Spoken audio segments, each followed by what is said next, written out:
Carolina. I have the privilege of serving as chair of this group and would like to call this meeting to order.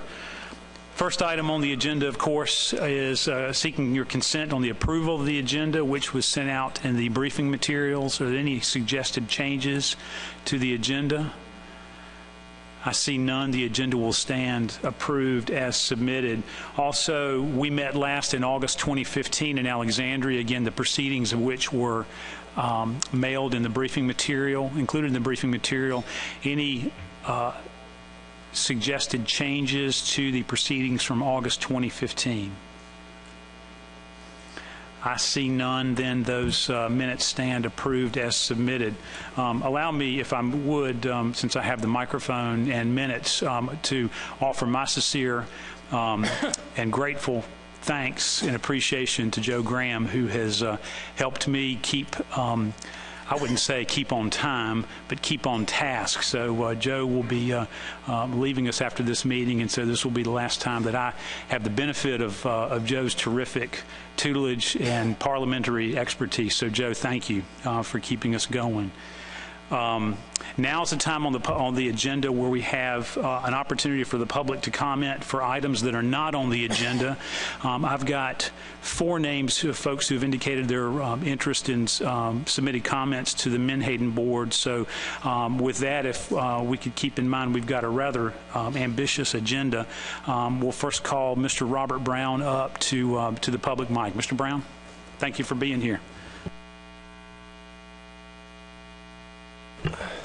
Thank you, Mr. Chairman.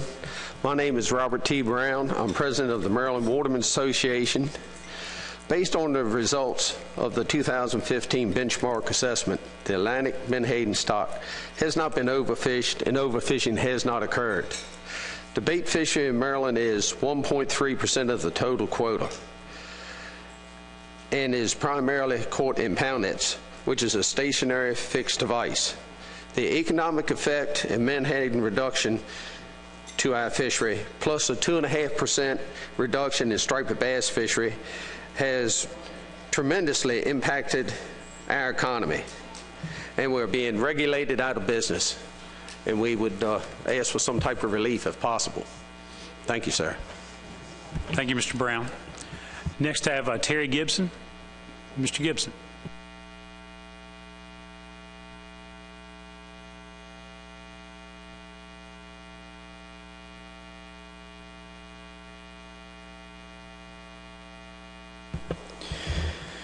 Mr. Chair, Commissioners, thank you for this opportunity to talk about Menhaden. Briefly, thanks to editorial positions at Saltwater Fly Fishing Magazine, Shallow Water Angler, and Outdoor Life, I've gotten to fish most of the eastern seaboard extensively. I've got a pretty good appreciation of where Menhaden are and aren't. I'll tell you one place they aren't, not in any real numbers, and that's in the south, especially here in Florida. And I'll speak for some friends in South Carolina and Georgia as well.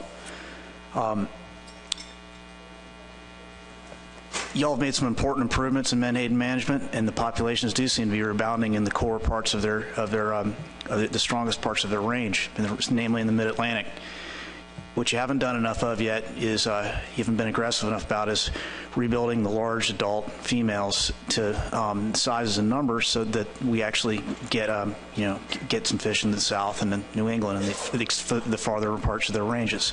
These fish are critically important parts of our fisheries and ecosystems, not only in the Mid-Atlantic, but in New England and in Florida. To get where we need to go, y'all need to imagine what these fisheries used to look like. It's been a long time since they've been towards any sense of abundance, especially here in Florida. I'm 42 years old. I remember as a child, my father and I bill fishing, tuna fishing off of Palm Beach around what I thought were huge shoals of Menhaden. My dad thought they were pretty small. I like to imagine what my grandfather saw here in the fishing capital of the world. Anyway, as you move forward, I would encourage you to move forward with the ecological reference points in other ways to leave enough fish and enough men in the ocean to make sure that the marine predators have what they need in the water.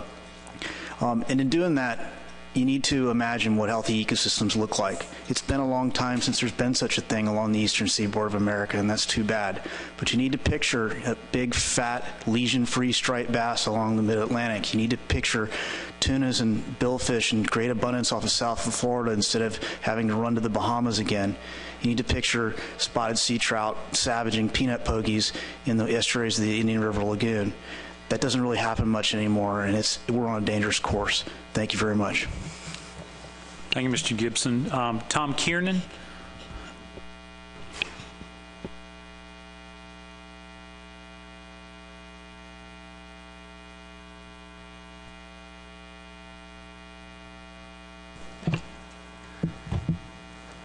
Mr. Chairman, Commissioners, I thank you very much for the time to testify concerning management strategies for Atlantic Menhaden. Briefly, my name is Tom Kiernan, and I'm the manager of Saltwater Fly Tires, a fly fishing shop here in St. Augustine, Florida, and I welcome you all to St. Augustine. Thank you very much. And here I brought some flies that are examples of what we tie. Down here we call them pogies, another name for menhaden, but I brought some different flies that are all tied here locally in St. Augustine by local guides and fishermen. And I've fished these waters for more than 20 years, which may not seem like a lot of time given the long history of menhaden exploitation along the eastern seaboard, but I've fished here plenty long enough to witness the schools shrink down to pitiful sizes. We need to rebuild the population through its historic range to include sufficient numbers of fully mature females and to ensure that coastal businesses like mine and coastal communities like St. Augustine can prosper. I want you to realize how incredibly consequential the historic management of Atlantic Menhaden has been for this community. St. Augustine has a tourism-based economy, and fishing tourism is a huge deal here. With over 30 charter captains in our small town, a lot of people come here expecting to go home with a great fish story. I want them to leave with memories of tarpon vaulting through the massive pogie schools, of pulling a giant bull redfish along boatside while fishing the jetties, and of speckled trout scaring up peanut pogies along the Spartina grass in the estuaries. In 2012, you started to turn this fishery around. But the actions you've taken haven't made enough progress to return the most important fish in the ocean to sufficient levels along the southern parts of its range. Our economy is powered in large part by menhaden and other forage fish. We need enough menhaden alive in the water to support our best attractions, our predator fish, our birds of prey, and our marine mammals. Thank you very much. Thank you, Mr. Kiernan. Rodney Smith is next.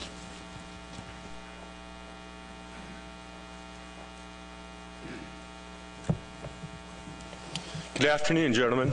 I'm Rodney Smith. I'm the founder and publisher of Coastal Angler magazine, and I've also spent some time on the South Atlantic Fisheries Management Council's AP for snapper and grouper. And I really appreciate this opportunity to be here and speak in front of you all, and appreciate the work that you do as individually and as a commission. During the past 20 years, I've written about menhaden and the importance of stronger menhaden management. I recognize and appreciate the work y'all have done. We've come a little bit of a ways, but we haven't come far enough yet. In Florida, and especially along the South Atlantic coast, menhaden is the migration of them that is a critical component of our sports fishing. When menhaden arrived, tarpon, kingfish, cobia, triple tail, and at one time amberjack came with them. Well, the amberjack haven't shown up since the 1980s. When you would look out, you'd go out Port Canaveral or Sebastian Inlet or Ponce Inlet, and you'd see menhaden as far as the eye would let you see it. But you don't see that any longer. I believe that a healthier menhaden stock will create an economical impact, a positive economical impact with businesses in our area. And, I could go into naming all the businesses that benefit from recreational fishing, but I don't need to do that here because we know how many businesses depend on sports fishing along our coast. As a lifetime charter captain, and I I got to tell you, it's a little frustrating sitting here because, like I said, I started writing about Menhaden 20 years ago. And when I looked at the data 20 years ago and I saw that Menhaden, the size of Menhaden had reduced about 50% over the last 100 years because there had been good records kept on Menhaden catches. And at one time, Menhaden grew to be almost 5 pounds, and today a big one might be 2 pounds. So I was kind of frustrated that, you know, there hadn't been enough work done about Menhaden. But when I get here and see all y'all and I hear about all the work that's been going on and what a struggle it's been, I think I understand a little bit better. I want to thank each and every one of you again for the service and dedication you've put into this and securing a healthy fishery for future generations up and down the Atlantic coast. Please keep in mind that the value of keeping a large number of Menhaden in the ocean far outreaches the value of them being dead on the dock. And knowing that 80% of the Menhaden are going to one state, well, we could share that number of Menhaden and it could benefit so many more people in so many more states and more coastal waters. Like I said, that's frustrating, but I think we're making steps here in the right direction. And I also assure you that Coastal Angler Magazine will continue to monitor this issue and report on it in the future. I'm happy to answer any questions also. Hi, Mr. Smith. I sure appreciate it. Thank you for your comments. That's all we have signed up for public comment. Next item on the agenda, we will roll straight into Mike giving us an update on Draft Amendment 3 development. Mike?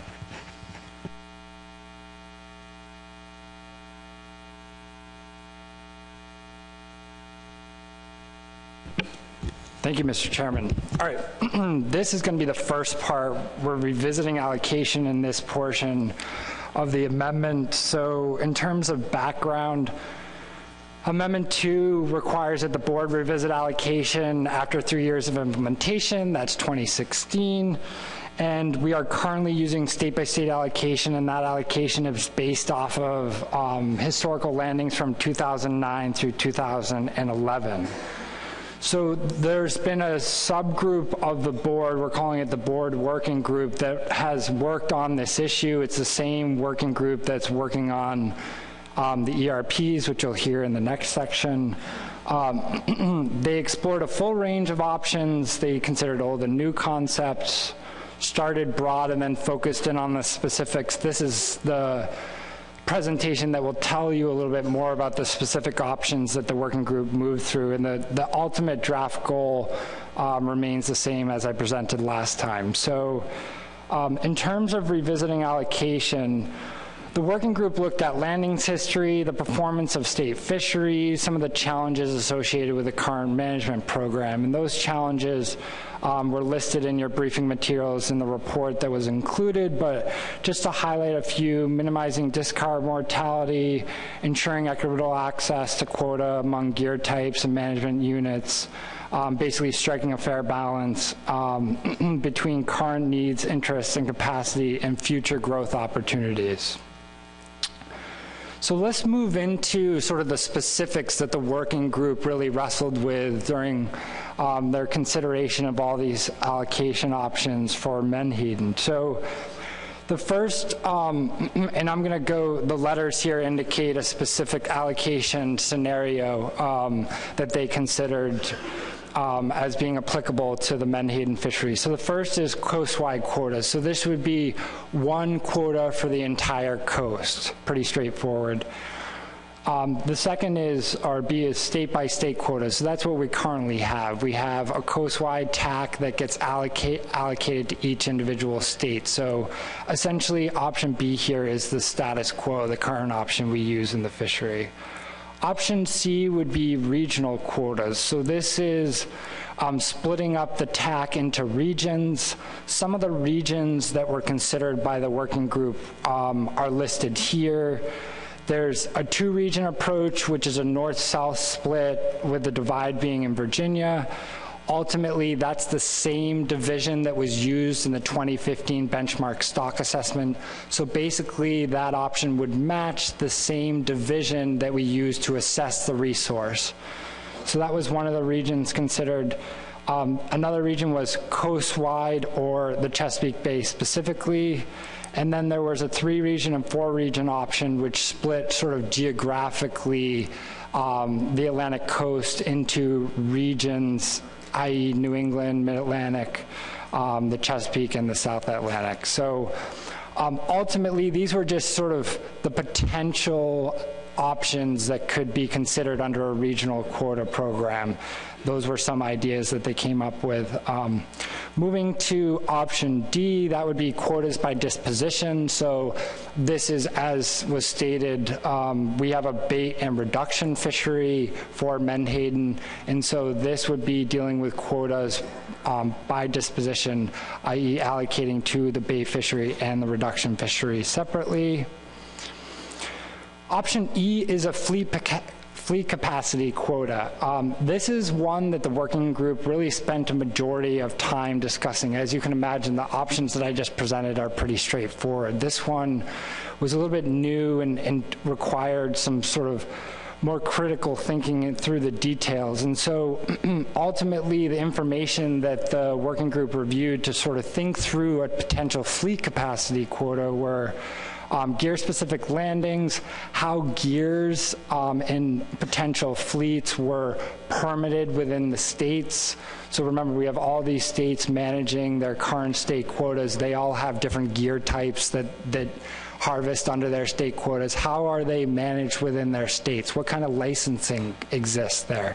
So that was considered. And so now I'm going to sort of walk through the 2 different examples that came up under fleet capacity quotas. So the first is a 3-fleet example. So we're starting with the small fleet. The types of gears that would be included in this small fleet but aren't limited to them are cast nets, trawls, trap and pot, haul seines, fyke nets, hook and line. Basically, when you think about your small capacity gears, these are likely the ones that come to mind. These are also the ones that fell out in terms of landings. So if we look at these gear types in terms of landings, they have approximately 3.14 million pounds annually if we combined all those gear types coastwide. That's about 0.7% of the total allowable catch that we have in this fishery. So small harvest for all these gear types combined. And ultimately, the idea would be to manage with a soft quota. So 1% of the coastwide TAC, or 3.5 to 5 million pounds approximately. And the idea would be to not have to be monitoring this as a hard quota, but as a soft quota to evaluate sort of how that would work moving forward in terms of does that adequately account for harvest under that fleet. So in the medium fleet would be the next size fleet for this example. Types of gears are pound nets and gill nets. We've got approximately 19 million pounds annually, or about 5% of coastwide TAC.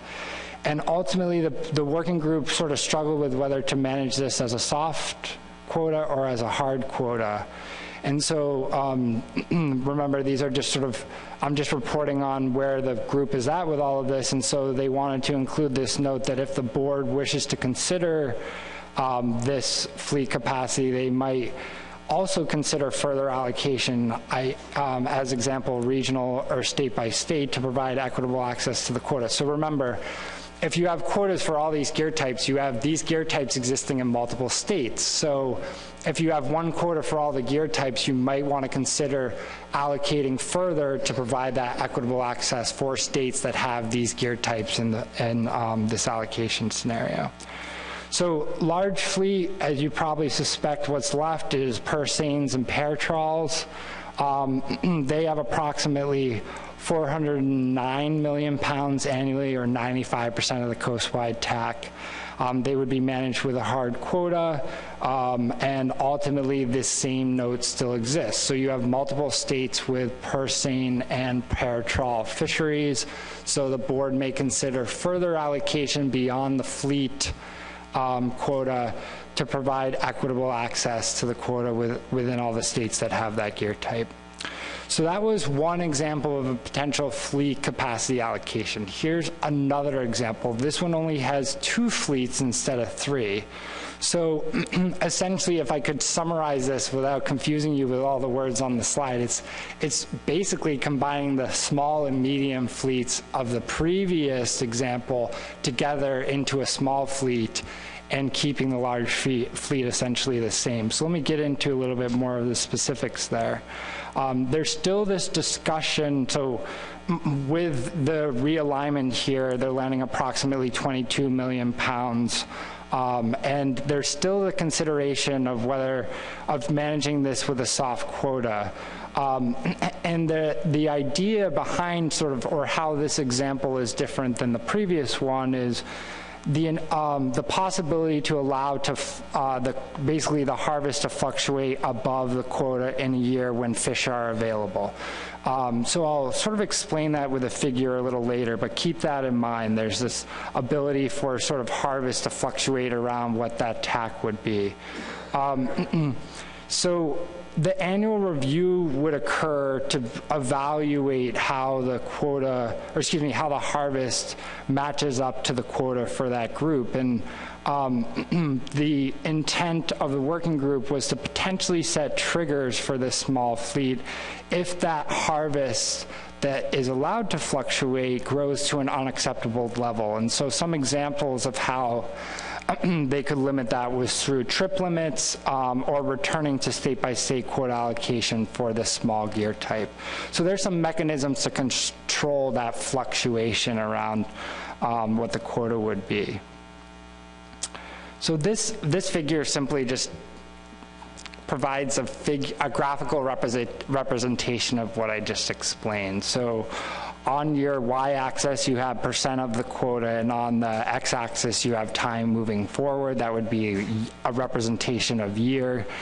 And so the total harvest would actually end up fluctuating above and below this 100% harvest line, and that's because of that small harvest fleet, noting that they could also, or that the board could consider further constraints to manage that fluctuating small fleet quota if it grew to an unacceptable size.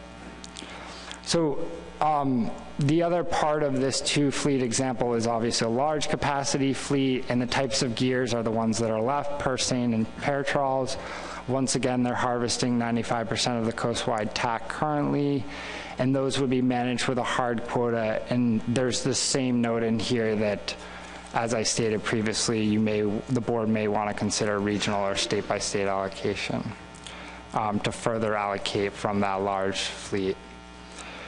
The couple other allocation options that the working group discussed are a minimum fixed quota allocation. So basically, this actually was done in eels, I believe, as well, if they end up going to state by state. Each state would receive a minimum fixed amount of quota. An example thrown out was 1% of the coastwide TAC, and if a state's quota was not used, it could be transferred. So basically allowing for a minimum quota within all the states, which is also aimed at sort of addressing that some states have really small capacity fleets, but want to have potential some room for growth as well. G is seasonal quotas, so the idea of having some portion of the quota set aside for a time certain within the year. This was thought about actually as it relates to being a better management option for another allocation that we've already discussed. So the example was regional or state by state. So for example, the way we currently do allocation right now is state by state, and there's nothing precluding a state from using some portion of their state by state or their state quota in the fall, for example. So the states have the flexibility to use that. So in terms of a quota option, the working group felt that was a better option under potential regional or state by state that we have now. In all of these options are timeframes that need to be considered. So as I mentioned, we currently use 2009 through 2011 to allocate the state by state quotas, and so that was a time frame that was considered for some of these allocation options. There was also 2009 through 2012. So 2012 was a year just prior to the implementation of Amendment 2, which occurred in 2013. So basically extending that baseline timeframe to include that last year before implementation of Amendment 2 was one of the timeframes considered. And then a weighting allocation option where half weight would be given to a long period and the other half weight would be given to a recent short period. So an example of half weight would be 2009 through 2012, the one I just talked about, and then half weight for allocation that is, for harvest that occurred since 2012 through the current fishing year. So there was a few topics that obviously need further consideration in addition to further development of the options that I presented today. Those are the bycatch allowance. So we've had a lot of discussion about this. I don't feel like I need to go into a ton of detail on that. I think the board's pretty familiar with that. We have this episodic event set-aside program, which some of the New England states are taking advantage of, and that allows for some flexibility in harvest. So that program is important to consider moving forward. And then the logical accountability measures and flexibility that the board likes to have with allocation, which is paybacks, rollovers, transfers, those types of things. And then there's also the consideration for evaluating the location of harvest and the dynamics that exist with that, and accommodating for ecosystem-based programs that establish harvest controls at local or regional levels. So I think what I'll do, Mr. Chairman, is stop right there for a moment, take some questions. I do have some slides on a social economic analysis that's planned, but I think just to sort of separate these topics might be the best approach for answering questions. Thank you. Thanks, Mike. What I'd like to do is if we could limit our time at this point to questions from Mike on what the working group has developed thus far. There's going to be time on agenda item 6 to talk about steps moving forward. So if we could do this, take this pause, take questions about the allocation, the development of allocation options, and then we'll move back into socioeconomic analysis, and then we'll go over to ecosystem. So I've got Lynn and then Lewis. Lynn? Thank you, Mr. Chairman. Just quickly, as a member of the working group, I wanted to just clarify for the board and for the public on the figure, which was a graphical representation of the small capacity, large capacity fleet idea. There's numbers on that y-axis that show percentages. I just want to be abundantly clear that those numbers are not, they don't mean anything. They really could be X through Y. I just wanted to make that really clear, that that's something that the board's going to have to discuss as we go forward. I just wanted that clear for the public and the board. Thank you. Thanks, Lynn. Lewis? First off, I would just say kudos to the working group. An excellent presentation, Mike. That y'all did some good work there, and there's some neat options in that are intriguing. The only question or concern that I had was in the small capacity fleet. It include trawls, and there's a lot of potential there for larger capacity. And one of the reasons why, for example, we haven't landed a lot of menhaden in our trawl fishery, which would be our primary fishery, is because of the closure of Oregon Inlet. It's just not worth taking them south to land because of the price. So I would just caution us about the trawl fishery and the potential for that to eat up that quota real fast if that happened. Thanks, Lewis. Questions for Mike on where we are with allocation thus far? Dave Borden. Yeah, thank you, Mr. Chairman. I'd echo the compliments. I think the committee's done a fine job. I'm a little bit concerned, however, about the timelines that we used in the example, and I'd like a little bit of background on why a limited time frame is being proposed, at least at this stage. It seems to me it's kind of a fundamental decision that the Commission has to make. Everyone around the table knows he who determines the timeline usually determines the allocation. So why the limited timeline? Yeah, thank you, Mr. Chairman. So ultimately, and I'll sort of echo what Lynn said, that these were all options that the working group sort of talked through as a preliminary examples of potentials that could be included. Remember that there would be a whole process to fully evaluate the implementation, public comment process, et cetera, to move this along, which we'll talk about later. But ultimately, this is what I would consider the working group's starting point for allocation timeframes. And I'll just take it one step further and say that this was relative to the eel discussion we had this morning. It's really the most recent history in a lot of these fisheries that are the best reported in terms of harvest. And so that's basically why I think the working group started with the more recent time frame as potential allocation timeframes to be considered moving forward. But like I said, that's just a starting point, essentially. Just so everyone's clear, I have no problem with using this as a starting point, but I think a broader range of timeframes have to be included. Thank you. Thanks, Dave. Further questions? Let me take a Rob, go ahead. I think just a comment, there's still miles to go, but the example, Mike, that you showed with the small capacity and sort of variability in what the landings might be, and consequently in regards to 100% of the TAC, that it might be a little above, it might be a little bit below. As we go forward, I'm sure there are going to be some other states as well to where the TAC is a fixed value in law, and so we'll have to think about that a little bit more, I would suspect. Thank you. Thanks, Rob. Let me take a moment again to thank Bob Ballou, Jim Gilmore, Russ Allen, Lynn Fegley, Robert O'Reilly for all the hard work on the working group. So it's a lot of work, a lot of conference calls, and as Rob, you point out, there are miles to go yet. But the purpose here is, are we on the right trajectory in terms of the kinds of ideas for developing allocation mechanisms? So are there further questions for Mike on this? Seeing none, Mike, let's roll right into SES.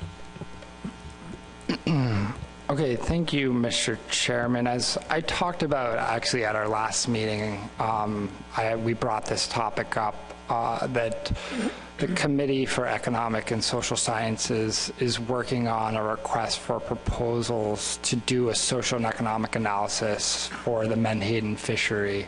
And so my intent with the following slides are just to give you an idea of where that's at and where it's headed, and how they plan to move forward with that. So the overarching goal for this is, I've stated it, an analysis for the commercial fishery. And SES met in both September and October to discuss objectives and deliverables on this. And ultimately, they formulated a primary objective, which is to explore the social equity and distributional consequences of management change on both the Atlantic Menhaden commercial bait and reduction fisheries. So remember, the reason this SES presentation is being tied in with revisiting allocation is because the plan is to try to have this information help inform allocation decisions. And so in terms of deliverables, these are just some examples of the things that SES is looking for in RFPs: are trends in average and total revenues from Menhaden,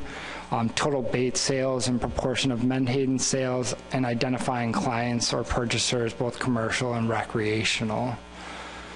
Some additionals are trend in landings and revenues, ideally with operational costs, time series of capacity utilization and fixed costs, time series and quantity of quota allocation, quota landed, and Menhaden processed, and importance in the community in terms of how many direct and ancillary jobs are supported. So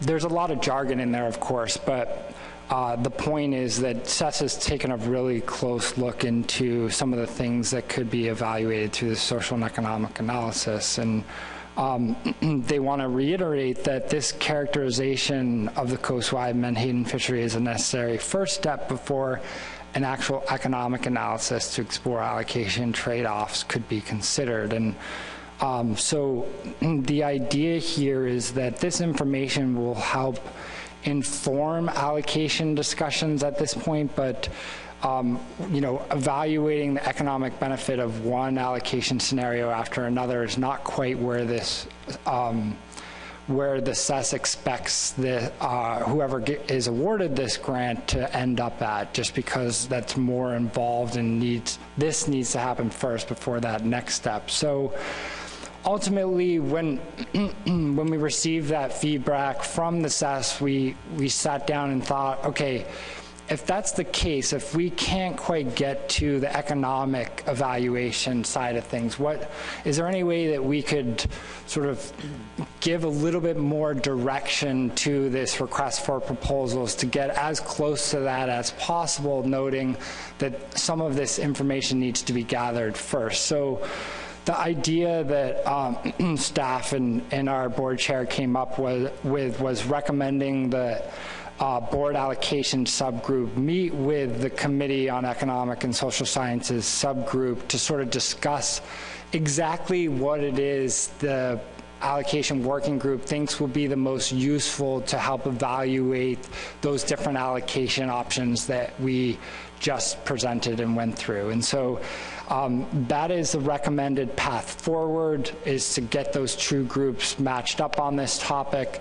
And ultimately, the goal there is to hope that that guidance will lend itself in the deliverables of information after the analysis is completed, and those deliverables will be as useful as possible to evaluate the allocation scenarios that the board will be grappling with moving forward. So ultimately, that's our recommendation for moving forward. And the timeline for the whole process, which I haven't really talked about yet, is basically a year from when the funds are awarded. So we do anticipate that work will be wrapped up in early 2017, potentially mid-February, early March.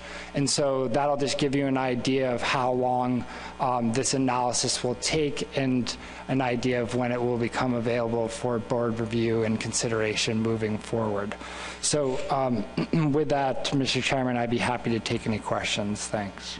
Thanks, Mike. Questions for Mike on the socioeconomic analysis? Rob, and then Lynn. Thank you, Mr. Chairman. Thank you, Mike. And I'm just wondering how much of the Kirkley report that I think was 2011 will lend to this process for the CES, I guess is the acronym for them.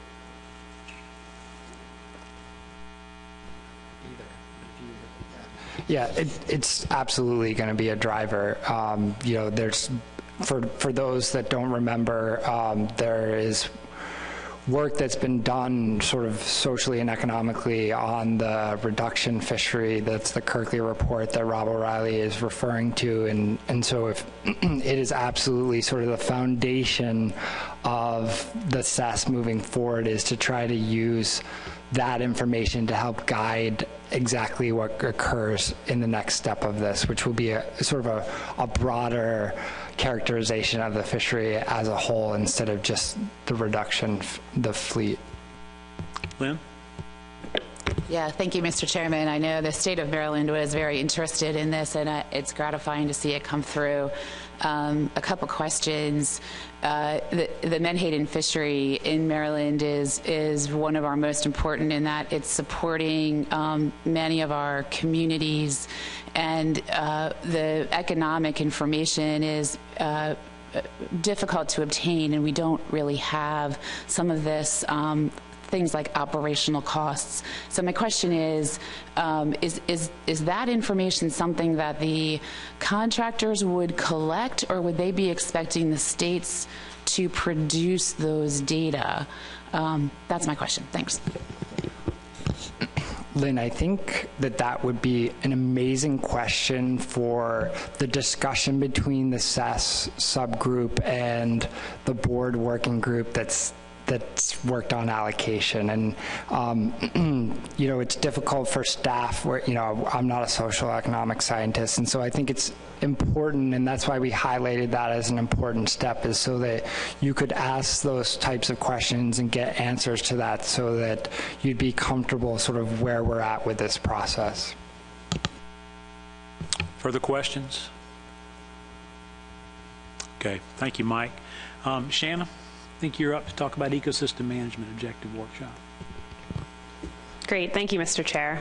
So what I'll be doing today is giving you guys an update on this Ecosystem Management Objectives Workshop, talking about the process, and letting you know how everything went, and talking about the outcome of that. So just to start you off, provide you a little bit of background. As we all know, the Biological Ecological Reference Points Work Group has been tasked to develop ecological reference points that incorporate the predatory demands on Atlantic menhaden. We produced an ecological reference points report that had a suite of preliminary ERP models and ecosystem monitoring approaches for feedback as part of the 2015 benchmark assessment. In this report, the BERP work group recommended the use of facilitated workshops to develop specific ecosystem and fisheries objectives to help us drive the further development of these ERP modeling approaches.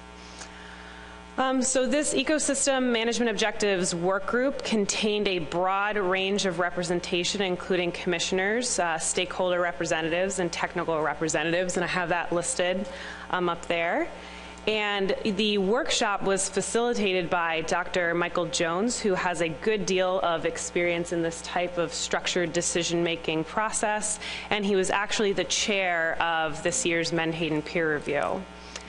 Prior to the workshop, the EMO work group met via webinar just to talk about some of the topics that we were going to be covering, to discuss expectations, and to allow the work group any chance to make some different decisions on how we'd proceed with this process. The webinar actually also featured a case study from the Great Lakes region just to provide an example of a structured decision-making framework. And so just some background on structured decision-making. A full structured decision-making process is designed to deliver any sort of insight to managers about how well their objectives may be satisfied by looking at potential alternative courses of action. It should help to find solutions across groups and clarify different trade-offs that exist between potential courses of action, and will communicate how people feel about these various options.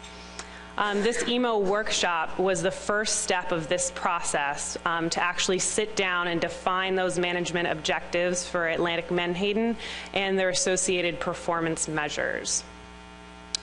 So to start off with, the workshop participants identified two different types of objectives, fundamental and means objectives. Fundamental objectives are essentially the final product that a group would like to achieve and sort of serve as those statements of true value. Means objectives are sort of the stepping stones. They define those steps necessary to achieve the fundamental objectives, and the group from there identified performance measures that will help you determine how well you meet those fundamental objectives. It's important to note that one thing that we discussed was that these performance measures should not only be measurable but predictable. So essentially any models that we're using should be able to predict the effects of any sort of management actions like a harvest control rule on the performance measure in order to determine if the management objective will receive that desired option. And so I just pulled a couple examples from the introductory slides that actually Dr. Jones had presented to the workshop participants, just to give you guys an idea of what these different objectives look like. So an example fundamental objective that I think we'd all like to achieve is to ensure a full and enjoyable retirement. But in order to do that, you would want to have sufficient retirement savings, so that would be your means objective or a stepping stone to get to that fundamental objective. In order to measure how you're going to achieve said objective, you could use a retirement risk calculator to make sure that you've set enough money aside. So to start off with, the group just sat down and brainstormed a comprehensive list of fundamental objectives. So we sat down with big notepads and wrote down any suggestions that people had for objectives in managing Atlantic Menhaden. As you can imagine, there was a lot of overlap there, and so we kind of refined that list and combined it into the shortened list that I have up here on the screen. The list represents the overall objectives that the work group found to be important to the management of Menhaden, and this is listed in no order of importance. If you'd like to see the full list of objectives, you can see that in the appendix of the report, and that's in your meeting materials. After this point, the work group ran through the same brainstorming exercise, this time with the means objectives, trying to find those stepping stones to achieving our fundamental objectives. Again, we distilled this list down to the one that you see here, minimizing the overlap, but still representing the full list. So as you can see, many of these means objectives are those stepping stones to the multiple fundamental objectives. But many of the means objectives kind of overlap then and help step for multiple fundamental objectives. So for instance, many of our fundamental objectives require science in order to achieve them. So you would want to increase the knowledge base of your science as one way to ensure that your fundamental objectives of sustaining Menhaden to provide for the fishery or predators or ecosystem as a whole. Finally, the group went back to their refined list of fundamental objectives and discussed different ways that we would want to measure them. So, for example, in order to sustain Menhaden for the fisheries, we would measure if we have met or positively exceeded our reference points, and the same would apply to sustaining Menhaden to provide for predators as long as the reference points that we're using are ecological reference points. If we reach our yield objectives for both the Menhaden fishery and the fisheries that rely on Menhaden as prey, so things such as striped bass, we again sustain Menhaden to provide for fisheries and for their predators. The screen only has a few of these examples up here today, but again, that full list of fundamental objectives and their associated performance measures can be found in your workshop report. So at the end of the workshop, the group then went back to their fundamental objectives and performance measures and started to discuss how we would preliminarily pair them with some of the models that the BURP work group had suggested in that ERP report. There's obviously a few of these fundamental objectives that cannot be met with ecosystem modeling, such as achieving broad public support for management. And the BURP work group actually met in October to assess the ability of each of our ERP models to address these workshop identified management objectives. And we also discussed the timelines for model development, and Matt is actually going to be presenting on that next.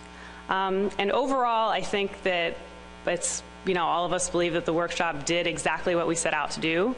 We definitely established potential goals and objectives for the management of ecosystem management for Atlantic Menhaden. And this is just sort of the first step in that structured decision-making process, but it's a very positive and valuable first step.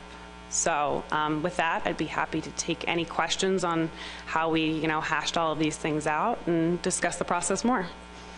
Shanna, thank you. Questions for Shanna? Okay, thorough. Appreciate it, Shanna. Thank you. Dr. Sierri, welcome. Thanks. All righty. By the way, my name is Matt Siri from Maine DMR, and I'm the current chair of the BURP working group. So let's start off. You need a sec? Cool beans. Slower than death. Oops. All right. So this is, as Shannon was talking about a little bit earlier, we, after that EMO working group, the BURP actually came together in lovely Baltimore, Maryland, and to basically go through that whole report and take a good hard look and compare some stuff and hopefully give you guys some recommendations. Just to give you some background, during that whole CDAR process that we went through last year, the BURP and the TC both came up with a number of different tools in the toolbox to help address this issue of ecological reference points. Using the feedback from that CDAR and the peer review, as well as that EMO report, what we did was we actually sat down in Baltimore and we tried to identify what fundamental objectives we could address and what models that we could potentially use.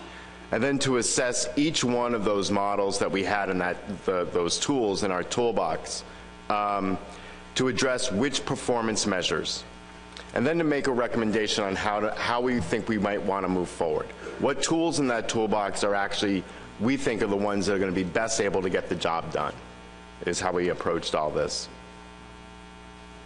We do recognize that there are some fundamental objectives that we're just not going to be able to address. At least not without some outside expertise and some outside, some outside information, including some of the stuff that Mike was talking about earlier. For example, to sustain Atlantic Menhaden to provide historical and cultural values, or to, how to achieve broad public support. That's not something a modeler is going to be able to tell you, from the TC. We're just not. But what we can do is provide that information to the social economic scientists who might be able to help inform you make those decisions. So a lot of this, some of those fundamental objectives are things that, are going to need some more, a little bit more longer in the process, a little bit more data, a little bit more expertise. So one of the things was we had this very long laundry list of potential tools in this toolbox that we brought to the CDAR 40 that we could consider. And the difficulty is that they came in many different sizes, shapes, and colors. And they all had different timelines, and they all were very, very spaced out as far as data needs. So what we do is we started off with that list. And then we ran it through both the EMO working group as well as the peer review report to try to see if we could whittle it down.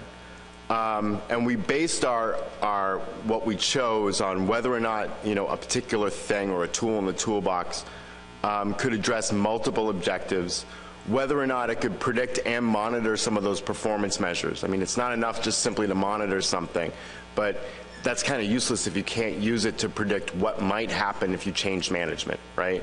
You guys don't need to know what happened back then. What you really need to know is if you do X, Y, or Z, what's going to happen in the future. And also, on technical merits. And the other thing that we really wanted to try to do was make sure that it went along with what the CDAR peer reviewers recommend. Whether or not it met those particular technical ideas that they put forward that might help us. So what we did was we ended up recommending moving forward with a surplus production modeling approach as well as a statistical catch-at-age approach. We also recommended using some ecosystem indicators as monitoring tools. Now, as you guys might remember from previous presentations, we're talking things like predator-prey ratios, predator nutrition indices, those types of things that are outside the modeling realm. And that there were some of us that actually thought that you could base control rules, harvest control rules, around just those environmental indicators. And some others that did not, that you actually needed a model to go back and take a look, but you could use those monitoring, those ecological monitoring tools to help you make decisions and to point you in the right direction, but that you couldn't use them solely for doing harvest control rules. Some of us did. And so that's an issue that we're going to revisit in our next meeting. So we went from that very long laundry list down to a very, very short laundry list. We whittled that list down really, really, quite dramatically. And the important thing to notice on this particular graphic here is the first part. Anybody got a pointer? Nah? Okay. Huh? Oh, he's going to use the mouse. Excellent. If you, the single species models, starting over from there. Is that better? I know, yeah. I know it's a problem, huh?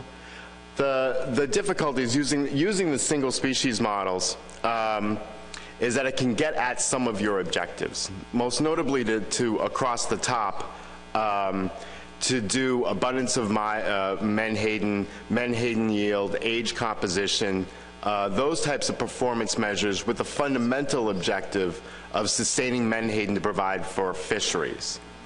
What that doesn't really accomplish, for example, is sustaining Menhaden to provide for predators. And that's the reason why we're all here, right? Multi-species models, in the next one down, does in fact, if you move across from left to right, the surplus production modeling does give you an idea of Menhaden and providing enough Menhaden for the fisheries, which is one of the fundamental objectives. And it can provide biomass, for example, and Menhaden yield. It can't do age composition because it's a biomass sort of an approach.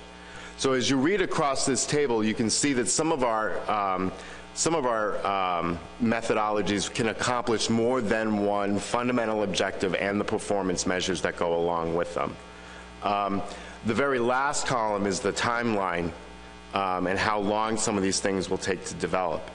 And you'll notice that for the surplus production modeling approach, for example, the modeling takes 6 months, and then from 6 months to a year, and then it's 2 or 3 years actually when you start talking about peer review and then management strategy evaluation, moving it back and forth between the two committees, basically the stock assessment subcommittee or the stock committee and you guys, to go back and forth figuring out what it is you want to see and how to move forward. And that's an iterative process in management strategy evaluation, as well as actually peer review, which tends to take a little bit of time.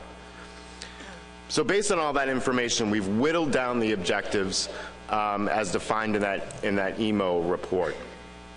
So getting into the timeline, the whole shoot match is probably going to cost about 3 or 4 years, right? But there's a lot that goes into that, and that includes things such as implementing the code and testing it. This is also gathering all of the data, examining some of the sensitivity analysis. As you may or may not be aware, there's actually some efforts going on outside this committee, including EcoPath and EcoSim and some other modeling approaches. We're going to bring all those together, try to figure out what's what, who's who, and where's where, and compare those external efforts to what's going on within the committee. But probably the longest is going to be to go back and forth between the modeling group and this very body to get updated feedback about how to go about and how to use the projections to most get at what you guys want to look at, some of these trade-offs that we're talking about during the EMO group. And then to develop terms of reference and send it through peer review, which can be quite the lengthy process. So after all that, the BURP actually recommended to use the BAM single species reference points as accepted by the benchmark during the last benchmark assessment. The board may consider the use of some of these ad hoc ecological approaches, and there's many of them out there, or any other approach that you guys feel necessary within the interim. However, we didn't really recommend them, as outlined in a previous memo, and for multiple reasons. If you guys like the idea of us moving forward with a surplus production and a statistical catch-at-age approach, we'll get started probably beginning of this next year, or probably sooner, sooner. And we'll get to work right away, and then the process will take on a life of its own, as you all know, and getting it through peer review and getting all the data. But in general, you're looking for something fairly, before the next Menhaden benchmark assessment, certainly, and in that 3 to 4 year time ratio. And that's it. Matt, thank you. Questions for Matt? Bob. Thank you, Mr. Chairman, and thank you, Matt. I guess I'm surprised to see that surplus production made the cut, given that it only meets a very small number of performance measures relative to the statistical catch at age, which really seems to hit the mark across the board. So I'm curious as to the technical committee's reasons for including surplus production as well, given that it doesn't seem to hit the mark as well as the other. Thank you. And you're right, it doesn't. But there's certainly a lot of things that it does hit, and it does hit very well. For example, under some of those performance measures, you need the for example, the feedback for between predator and prey, and that's something that can be a little bit difficult to do in production modeling. But there's also the trade-off of getting something done in a holistic fashion. Remember, the statistical catch at age approach has that confounding difficulty by year class. And that definitely increases the amount of data that you need to put into it, because you're not doing things just by Menhaden and striped bass. Now you're doing things by Menhaden age 0, 1, 2, 3, and then striped bass age 1 through 15. So the lift is a little bit heavier when you start talking about statistical catching at age approaches. That's the reason why it's a little bit longer in the timeline as well. Rob. Thank you, Mr. Chairman. Thank you, Matt. And I guess I have a little familiarity with those models that were mentioned, but then later on, Matt, you talked about EcoSim and EcoPath will be ongoing. You'll try and pull some of that in.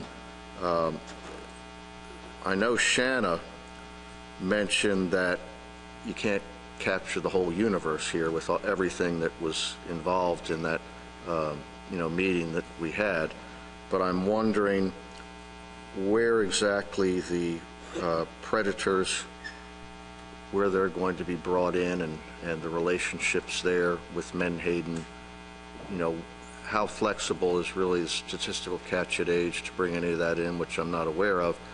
So compared to what was laid out by Shanna, and then you met on each term, I hope that I didn't miss something in your presentation, but what exactly will be done on the predator-prey relationship there as far as the modeling? And I wasn't sure whether you meant that as you go on with surplus production and statistical catch at age, also will be dovetailing with other models. So if you could explain that, that'd be great. Sure. Let's not, I don't want to confuse you. You guys have heard of production modeling and statistical catch at age approaches in single species assessments. We're talking about doing that in a multi-species assessment. So that includes bringing in all of your predators, bringing in all of your prey, trying to figure out spatial and habitat overlap and all the rest of it. So we use this stuff as the short-term jargon type of stuff, production modeling, because that's at its foundation, at its base. But it's very, very different from the single species approach because it has to incorporate predation. So to answer your question on where do the predators come in, they're built in from the beginning. It's just that we use this as short-term. It's because the math is actually very similar to a single species model underlying it, but it's much more complicated. So does that answer your question? Fully. Excellent. Lewis.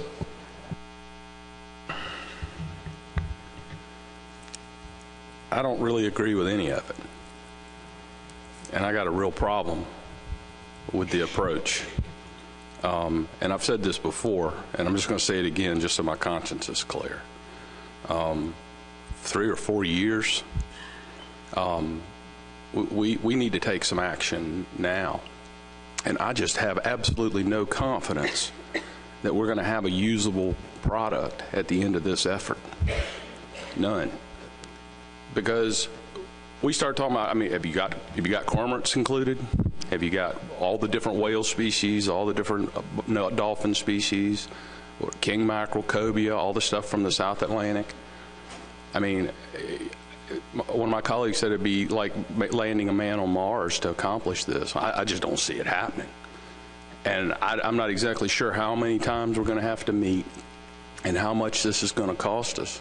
But we're all in a budget situation coast-wide, and we can't afford 4 years of an academic exercise. The way I see it, it's an academic exercise that's never going to have management possibilities associated with it. I don't see it.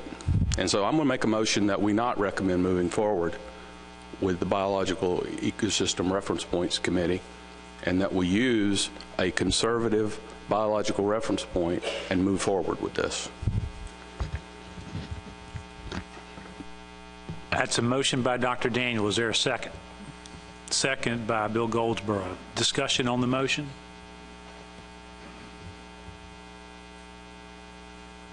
Roy?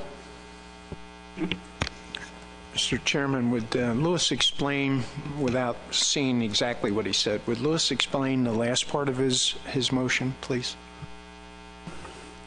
Well, I mean, at the request of the chair, I was not going to bring this up, but I mean, the way I'm looking at this Menhaden situation is we're there. I mean, we're sitting on right now, we got an F of 0.22, and the LINFEST recommended 64% F, which is extraordinarily higher than any other mechanism, any other reference point we've ever set before, by probably 50%, is 0.29. So right now we're fishing at an F rate that was probably in the 65 to 75% SPR rate, which is extraordinary. And the stock's going to continue to rebuild under that F rate, if any of that stuff is right. All right? And so we can go ahead, without costing us a dime, use the LINFEST model to set an interim reference point that's highly conservative, then work on an amendment to allocate. And we could do that today through an addendum and assess that. And that's an option that we have. And then we're done with the arguments on reference points for the time being. Then we get the next benchmark assessment, we see where we are, and if we need to adjust that reference point higher and have that 65% be the threshold as opposed to the target, then I'm all for that. But we're never going to get anywhere. I don't think we're going to get to a usable place with the ecosystem plan. Lewis, we may have gotten ahead of ourselves a little bit. We've got timeline discussion on the next item on the agenda. Might I suggest that we go back to the question of, do we want the Burke Working Group proceeding on developing models to address some of the issues that came out of the ecosystem management objective workshop? And that's a yes/no question for the moment, and we'll talk about time frames and moving forward on Amendment 3 on the next agenda item. And I'll look. That's fine. It was the only way I could answer the question. Okay. And I apologize for getting us off the timeline discussion, but I didn't know how else to answer that question without showing my hand. So, but no, I don't think further activity on ecosystems reference points is an appropriate thing for the management board to consider at this particular time, and that's why I made the motion that I did. Bill. Okay, and Richie. Thank you, Mr. Chairman. Not to belabor this discussion now, if you want to get back on the timeline, but I just wanted to clarify that I saw the motion that I seconded slightly different than the elaboration that the mover just gave us. I was seeing it as moving forward as part of the PID for Amendment 3, but that discussion can come later if you prefer. Richie? Well, we do have a motion on the floor seconded, so we'll have to deal with that. Question on going forward, the 3 or 4 year, and wondering about what would the cost be, what is the staff involvement, and how does that interact with the next stock assessment other work that those staff are doing.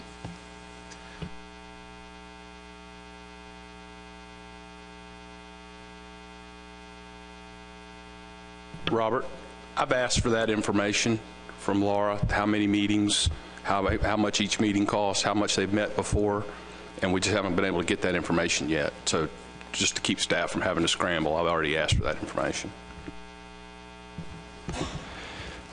I'll take a stab, and Matt can add some details as he sees fit. So we could go through that exercise. It would be an estimate completely. If we could tell you how many meetings it's going to take to give the end products of this process, we would have done that already.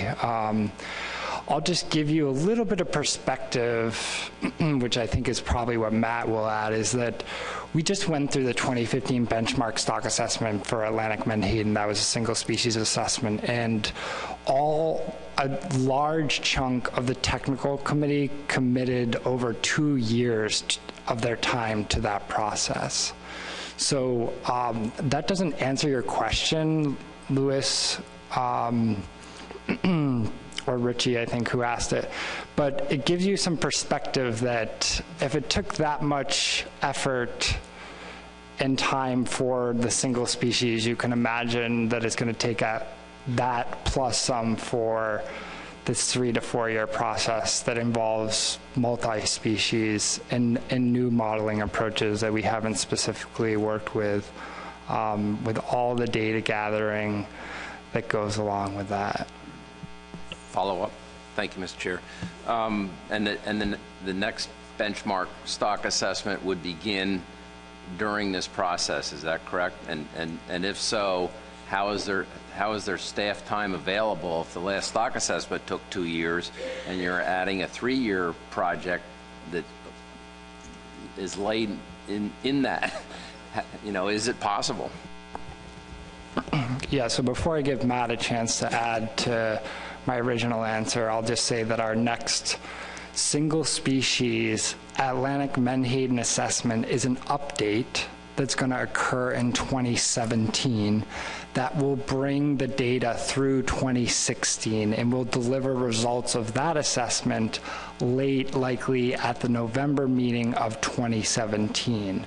So that's the next that's the next assessment for Menhaden on the books. This would be, in addition to that, working simultaneously, and I'll turn it over to Matt because he wants to add more on the answer that I gave you prior to this one. Further discussion on the motion? I'm sorry, Matt. Other than to give you that whole thing. So basically, it's going to be like almost 3 years before you even see another update. So I mean, you could walk out of here with reference points, but you're not going to get another idea of what the stock looks like, except until for 3 years from now. By then, we should be mostly through this process. Does that make things a little clearer? Emerson. Thank you, Mr. Chairman. I know that the motion specifically says, or the second part of it specifically says, move forward with a biologically conservative reference point. But then the maker of the motion further went on to explain that he meant that to implement the Lenfist recommendation moving forward. But we've heard today, and then also at our last meeting, that the technical committee feels that the Lenfist approach is inappropriate here. That's in their formal memo from our last meeting, and I heard it mentioned today that it's inappropriate. So I don't know how I can support a motion that goes against the technical committee recommendation. Tom? Yeah, and as I get older, my memory's not as good as it used to be. But I remember us going through an exercise a couple of years ago, maybe 10 or 15 years, when we started looking at ecosystem management. And we used, I think, a Florida study to basically look at Menhaden and what it would cost us to put all the data in next to run that ecosystem model. Does anybody remember that we did that years ago? And I think the cost was somewhere about $1 million that we looked at how the information, because it was very data intensive. I'm trying to think who was the scientist that was doing it. But I think it went through the Habitat Committee when we were trying to look at ecosystem management. So I'm trying to figure out if anybody else remembers that. Doug. Thank you, Mr. Chair. Do you want us to continue to debate this and dispense with this motion right now, or you had mentioned that we might have gotten ahead of ourselves? Well, we're ahead of ourselves, but we're down the road, so let's keep going. Let's keep going. Okay. Well, I happen to disagree with my esteemed colleague from North Carolina on this. I look at, again, what the our BURP work group has said, that that they reviewed the Limfest forage fish report, did not feel that the management actions recommended in the report are appropriate from Atlantic Menhaden. And following that, I think there was some discussion from some of the Limfest report authors that felt that we were misinterpreting these, and the follow-up here is that the work group met with the Limfest Forage Task Force in August and maintained its original position.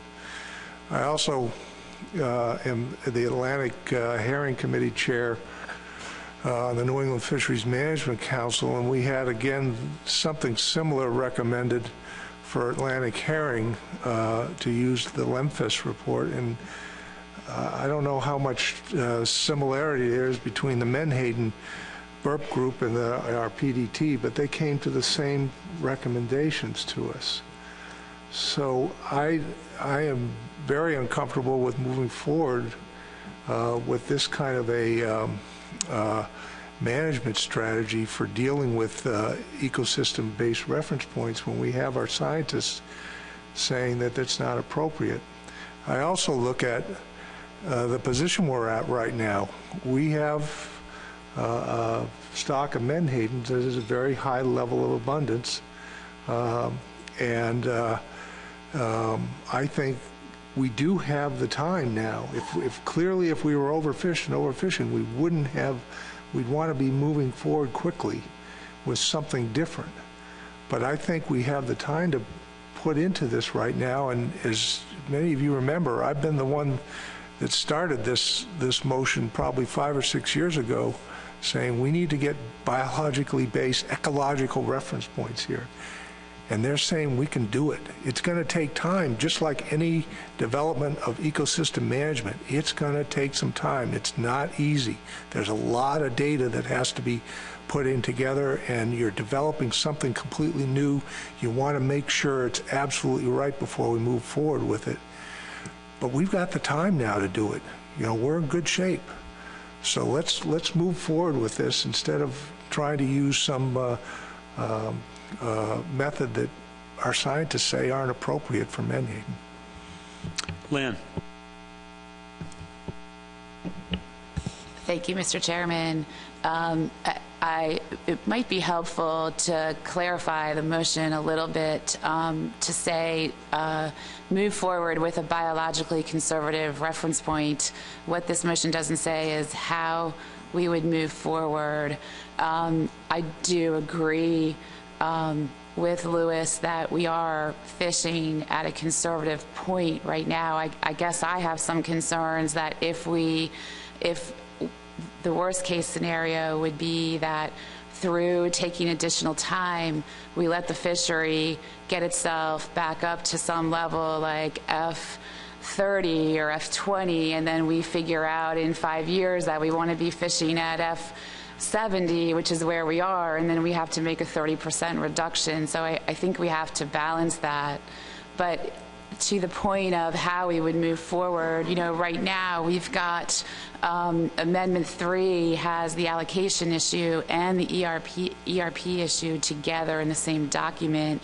And I know from our perspective, to wait 3 or 4 years to start an amendment that addresses both of those things, it's intractable for us to wait that long to address the allocation piece. That would put us in 19 or 20 before we have any resolution on the allocation problem. So if it's the will of the board to move forward with Amendment 3 as it is and take the 3 or 4 years, then I think that's the next thing we need to tackle is what we're going to do with the allocation. Thank you.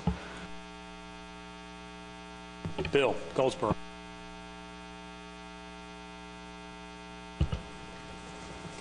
Thank you, Mr. Chairman. I'm getting a sense of deja vu all over again.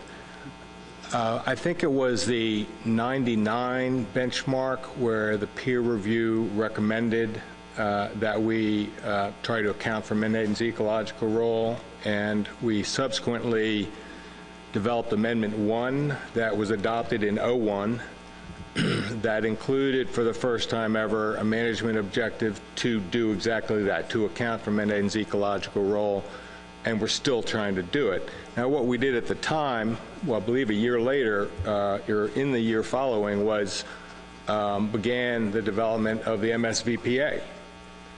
And that took us 7 years before we had outputs for 3 predators that we felt confident enough to include in the 09 benchmark. If I'm not mistaken, I think that's an accurate recounting of the history.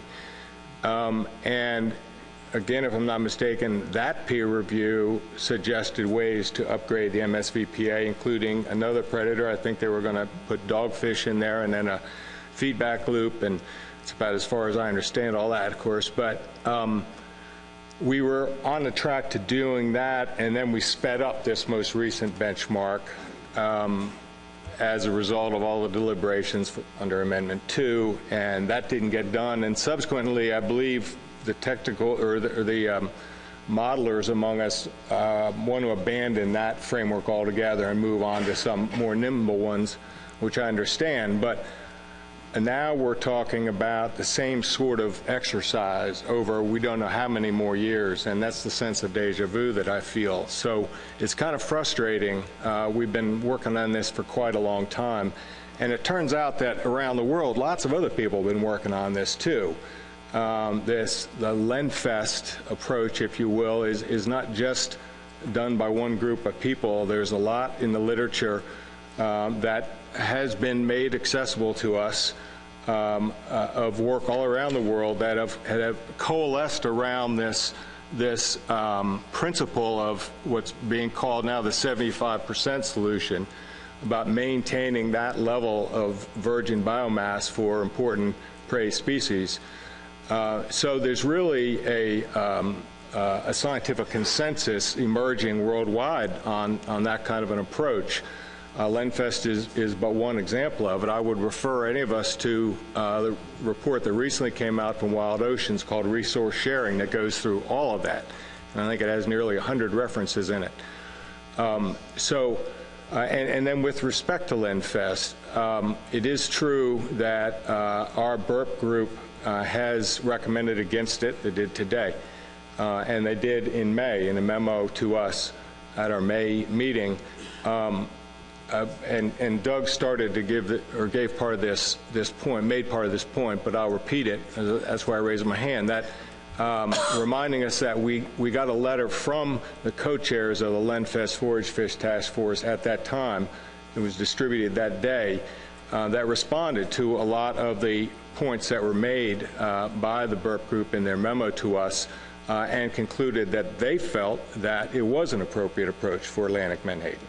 So just to complete the picture on that, scientific disagreement is what it is. But I would just make the point that there are a lot in the scientific community that feel this is the approach to take for important forage species. Thank you. Thanks. The question on the floor is the BURP working group going to move forward developing ecosystem reference points? Next on the list is Lewis. Yes, thank you. And I appreciate all the comments around the table, and I'm sorry if I threw a monkey wrench into it by explaining my thoughts about, in the question from Richie. But it certainly doesn't bind the commission to do anything with LendFest or anything in the timeline discussion coming up here in just a few minutes. This is not committing the commission to anything. I'm trying to be as conservative as possible on menhaden. And I think that LendFest, I disagree with the technical committee. and don't agree that it's not appropriate to manage Menhaden at something as high as 65%. And I find it hard to believe that a modeling exercise that's going to cost us thousands of dollars and take 3 or 4 years to get to is going to tell us that we need to be any significant degree more conservative or less conservative. I mean, what if they come back and say it's 65%? What did we get? Nothing.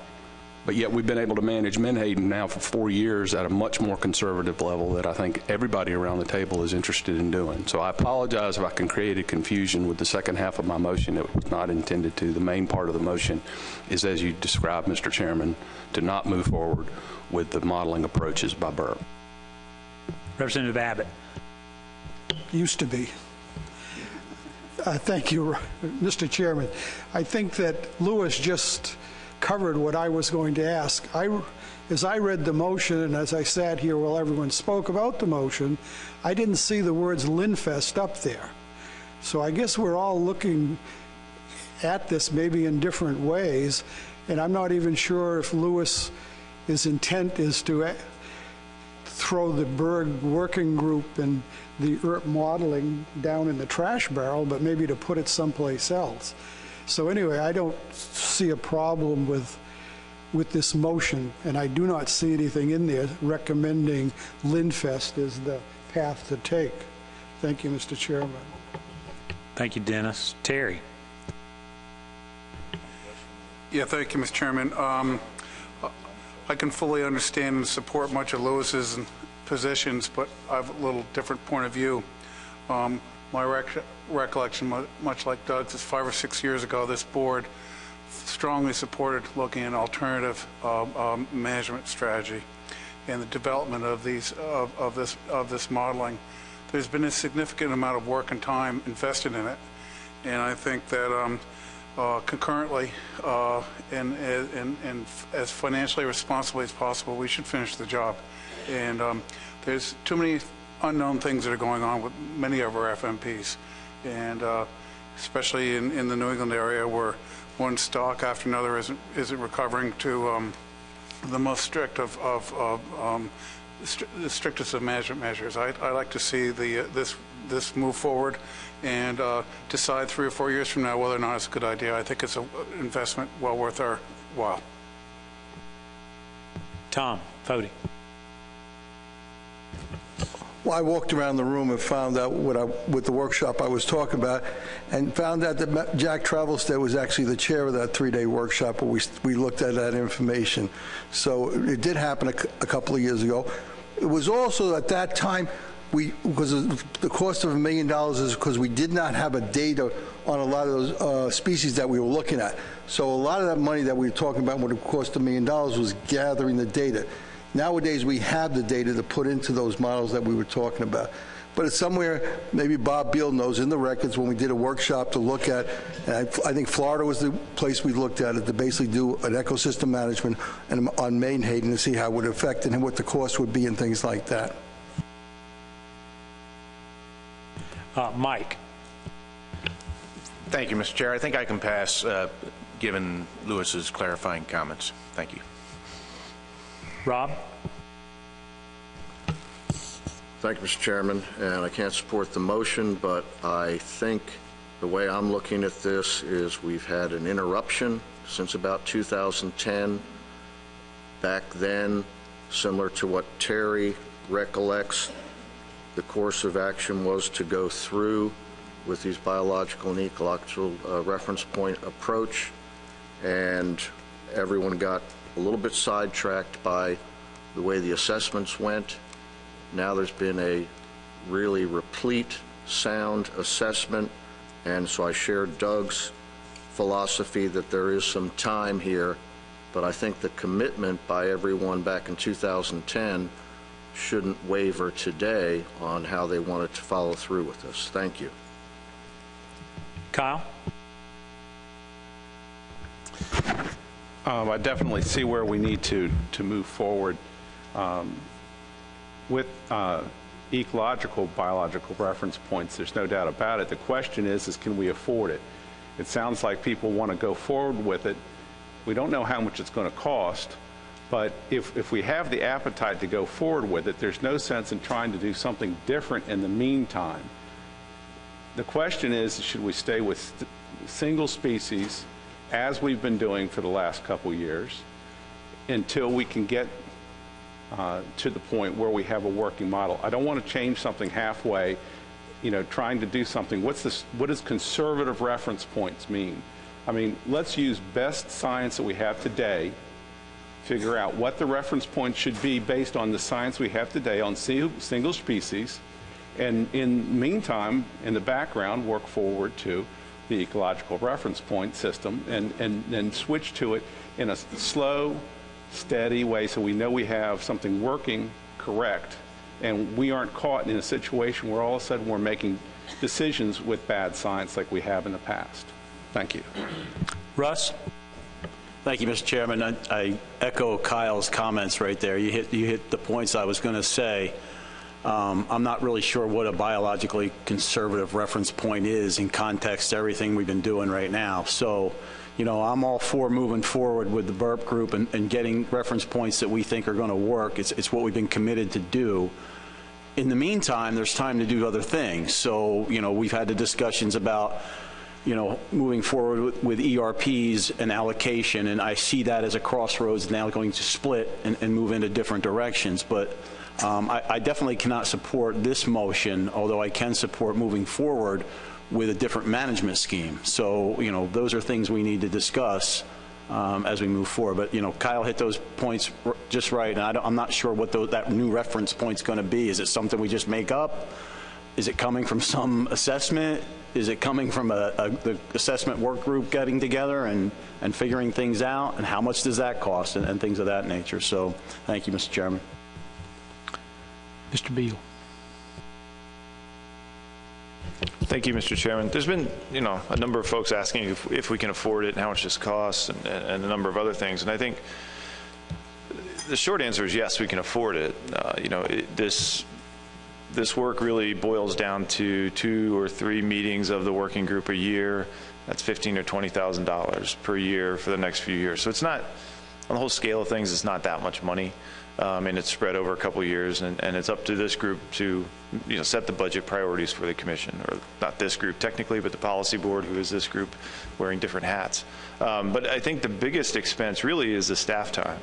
This is going to take a lot of time for state biologists, federal biologists, and ASMFC staff, stock assessment scientists. So the actual just dollars to ASMFC is not nearly as expensive, and for lack of a better term, as the staff time.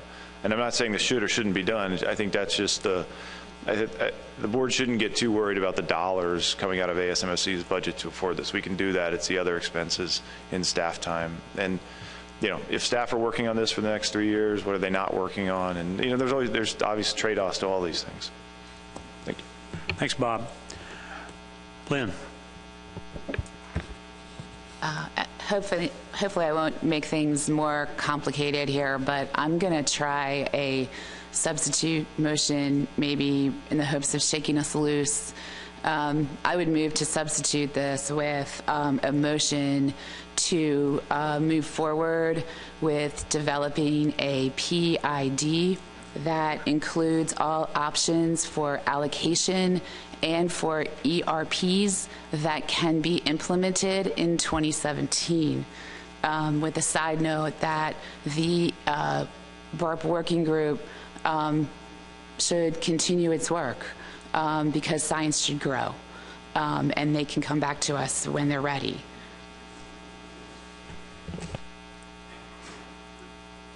Next agenda item. I would submit, and hear me out. I think where we are, and y'all check me on this, please. There's a motion on the floor, and the question is, do we wish the working group to continue to develop models to answer some of the questions that came out of the ecosystem management objective workshop? As I understand the motion, and this is where I need some help, if this motion passes, if the original motion, excuse me, Lynn, the original motion passes, the board is saying no. And the work group will continue to move forward with the reference points. Excuse me, if they say no, if this motion passes, the work group will not move forward with those reference points. If the motion passes. If the motion does not pass, then the board is saying we will continue, we wish the BURP working group to continue to model these objectives that came out of the workshop. Dennis. Thank you, Mr. Chairman. We've had a long discussion about this motion, and I think probably everyone has their mind made up. And I think that the results of it will clearly tell you which direction the board wants to go. And I think that I don't see a second on the substitute motion, so I would ask the chair to call a vote on the motion, main motion that we're dealing with. And Dennis, thank you for pointing out, we do not have a second on the substitute. So I was attempting to clarify, perhaps maybe for my own benefit, where we were. Ms. Fegley, you had a motion to substitute? Mr. Chair, thank you. I can withdraw that motion if that makes it easier. I'd be willing to do that. Okay, motion is withdrawn. Ready for the vote? Do we need time to caucus? Take a moment to caucus.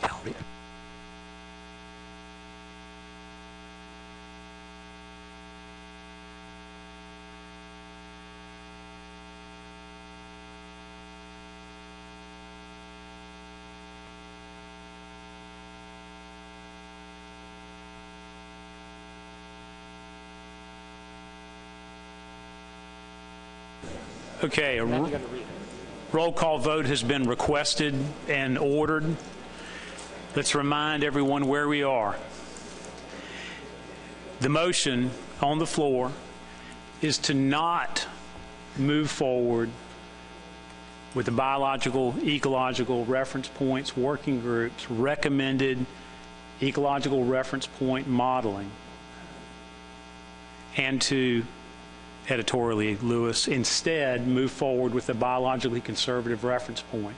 Motions by Dr. Daniels, seconded by Mr. Goldsboro. If this motion passes,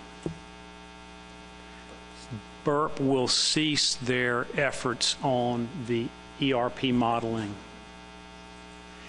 If the motion fails, BURP will continue their efforts on ecological reference point modeling. Is everybody clear on that? Mr. Wayne, would you call the roll, please? I would love to. Maine.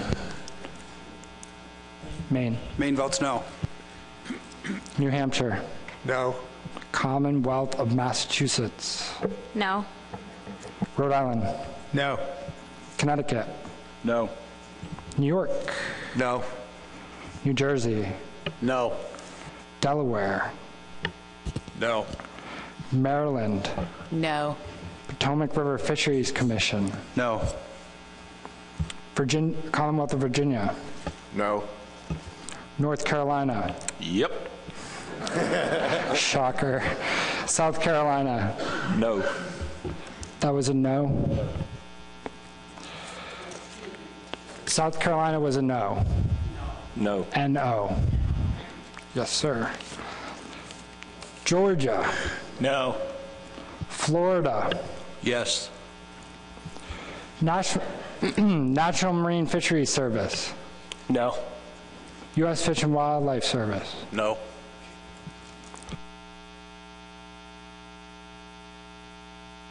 The motion fails by a vote Lewis. of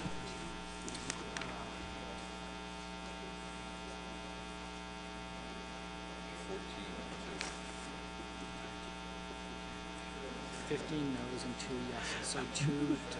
2 votes in affirmative, 15 votes in the negative. Motion fails. As a result, the biological ecological reference point working group will continue to move forward. Item 6 on the agenda. Mr. Wayne.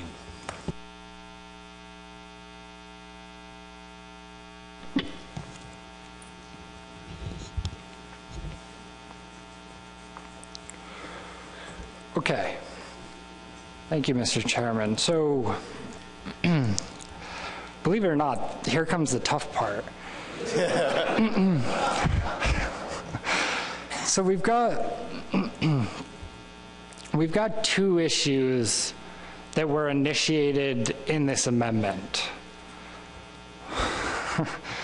One is allocation, the other is what to do about the reference points, and really that's ecosystem reference points. So I put together this slide, some things to remember. We've already talked about this. So we've got right now a TAC in place for 2015 and 2016. This is just things to keep in mind. And we've already talked about a stock assessment update in 2017. That's a single species stock assessment update, which will give us information through 2016. Okay. With that in mind, I think the easiest way to move forward is to think about these 2 topics separately, and then once we decide the timeframes for the 2 of them, see if we can't match them back together after we make those decisions. So, yeah, sorry, Mr. Chairman. Let me clarify something, Mike, just to make sure.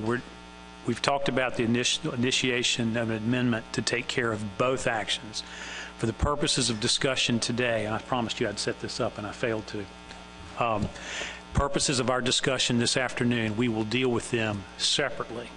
It is not intended that we necessarily break out the items to be dealt with in separate management actions. Okay, clear? Yeah, I think it'll get a little clearer as we continue, at least. That's what I hope.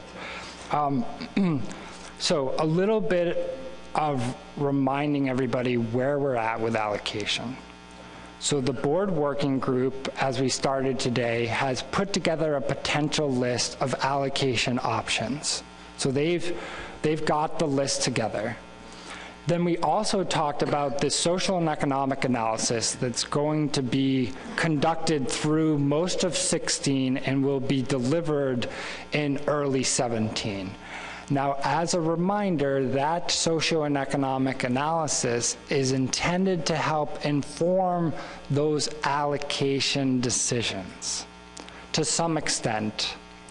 And so ultimately, the question that I see before the board is, does the board want to wait for that social and economic analysis before it moves forward with revisiting allocation? So here are options based on that question. If the board does not want to wait for the socioeconomic analysis that's being conducted, then we could move forward with a document that has, it would be an amendment that scopes this through 2 rounds. The PID would be developed for February of 16. We'd take it out to comment.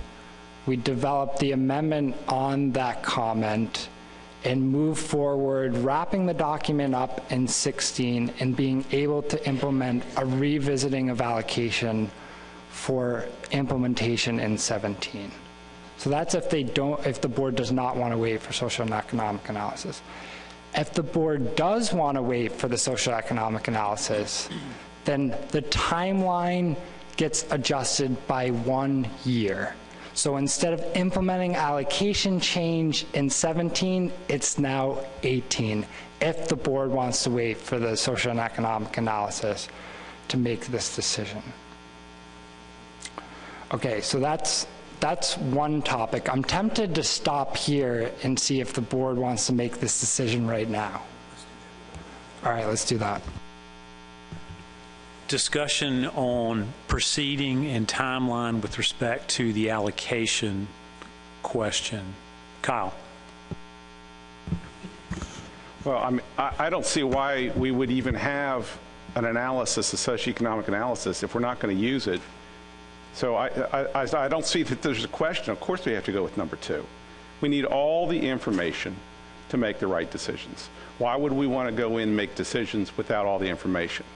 And if we don't want all the information, why are we spending the money to get it? I mean, it shouldn't be a hard question. Dave Simpson. Yeah, I just say I agree. I think there are valuable things we can learn from this, and including, I'm hoping, some insight into alternatives to static state-by-state quota management. You know, how do we maintain a flexibility? What are the socioeconomic implications of that if fish show up in Maine in greater quantities and beyond what our episodic event clause can accommodate? So yeah, I think it makes sense to wait. Can we make that decision by consensus? Are there alternative points of view on moving ahead? I don't see anybody, so we will, by consent, we will do as Dave and Kyle have so adroitly suggested, that we will wait for the socioeconomic analysis. Okay, Mike, thank you. Okay, so I strategically put that one first because here comes the next one, which is going to be a tougher decision, I think. So everybody write down allocation 2018. That's what the board just decided. Okay, now let's talk about reference points. So let me give a little bit of background on this before, in addition to what you've already heard. So from the 2015 benchmark stock assessment, that's the stock assessment that we just completed and was presented to the board back in February. We have current reference points that came out of that assessment. Those passed the CDAR 40 peer review. They were approved for management use by the board, but they are not yet part of a management document. And the intent was to include those reference points that came out of the assessment in the next management document, whatever that ends up being, okay? Now insert the ecosystem reference point discussion that we've had. So as Burp mentioned, and as the board just agreed to, there are ERPs that they expect to be available in 2019 and 2020. That's that 3 to 4 year time frame that the board just said, yes, move forward, work on that, bring us those deliverables.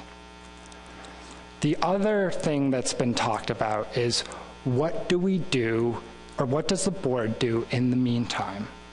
So that has been, it's been brought up that there are conservative reference points that could be used that are different than the ones that came out of the single species stock assessment. And there's been reference to LEMFES ERPs, which are ready to go right now. The working group, as we have all talked about and acknowledged, does not recommend using those reference points for management use. And they recommend using the current ones that came out of the benchmarks assessment until they can develop the other ERPs. Okay, so that brings us to what the board options are for reference points. The first option would be an addendum document. And the reason that an addendum is for consideration here is because in Amendment 2, we already have scoped ecosystem reference points as a topic. There is language in Amendment 2 that says, these are our reference points and they are interim reference points until we can develop ERPs. And so because we've already scoped that through a complete amendment, the first option is an addendum to consider those reference points that came out of the benchmark stock assessment or the LEMFES reference points. And remember, the board could ultimately choose one or the other here. They don't have to include them. I'm just trying to give the options as have been discussed, basically. So that's one option. The second option is to do essentially what option 1 does, but through an amendment document. So instead of doing it through an addendum, it would be done through an amendment. That amendment takes 2 rounds of public comment. So there would be a PID scoping session, and then there would be another follow-up, which is the actual amendment, okay? So that's how it differs from number 1. The addendum is only 1 round of public comment, not 2. And that time frame could be either implemented for 17 or implemented for 2018. So it really depends on whether the board wants to match this up back with allocation, but don't let that confuse you at this point. The third option is an amendment to consider the current reference points and all other of the ERP options, which would be essentially the option that waits for the BURP working group's modeling to be conducted and brings back the whole suite of ERPs for the board to consider moving forward. That's going to take the 3 to 4 timeline. That's going to be implemented at the quickest in 2020. So ultimately, what the board decision the decision the board has before it is whether to consider implementing the current reference points, which it's already using for management purposes because it came right out of the 2015 stock assessment, whether it wants to implement an interim LENFEST ERP approach until either permanently or until the working group can develop other options, or whether it wants to wait completely for the ERP options that the working group is developing before moving forward. Are there any questions? Mr. Adler. Okay, now I'm getting confused here. Tell me what the difference is between, I thought number 1 would have been that motion that failed a few minutes ago. And we just agreed by consensus on having the socioeconomic report in, and it would be that basically it would be implemented in 2018. That sounds somewhat like number 2. What is the difference between number 2 and up there and what we determined to wait for socioeconomic report? Well, what's the difference between those 2? Yeah, so they're on, Bill, they're on 2 totally separate topics. This decision right here is to decide basically the metrics, the reference points that we're going to use to evaluate the Menhaden the health of the Menhaden resource. Okay. We are currently using reference points that came directly out of the 2015 benchmark stock assessment to do that.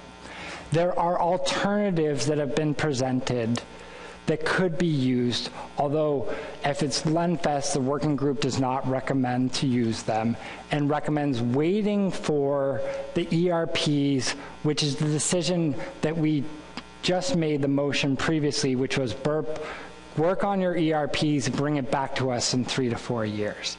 So the decision to wait for the CES is completely separate than this decision about the reference points. I just included in option 2 that if the board decided to go down the route of, or with option 2, it could potentially match up with the allocation part. But ultimately, this decision is whether to move forward, or what to move forward with for reference points. Lynn. Well, once again, I was going to try to put a motion on the floor, maybe to shake it loose, which would be to move to proceed under choice number 2, which would be to go forward with a PID that would incorporate ecological reference points and allocation options, which include results of the CES study for implementation in 2018. And that's a motion. It was a try, yes. Okay. There's a motion. Is there a second? Second. Jocelyn? Further discussion? Rob?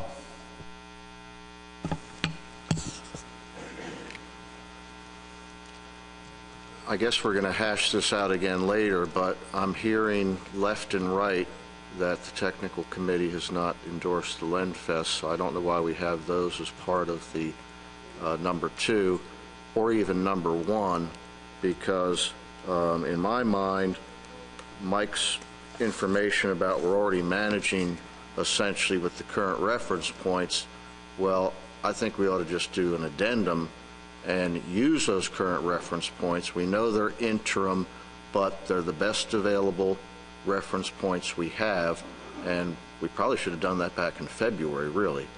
So, you know, it's not that I'm totally disagreeing with that approach to get it with the CES, but I think that we already have those reference points. We ought to use them practically by endorsing them in an addendum, but I'll wait and hear what others have to say.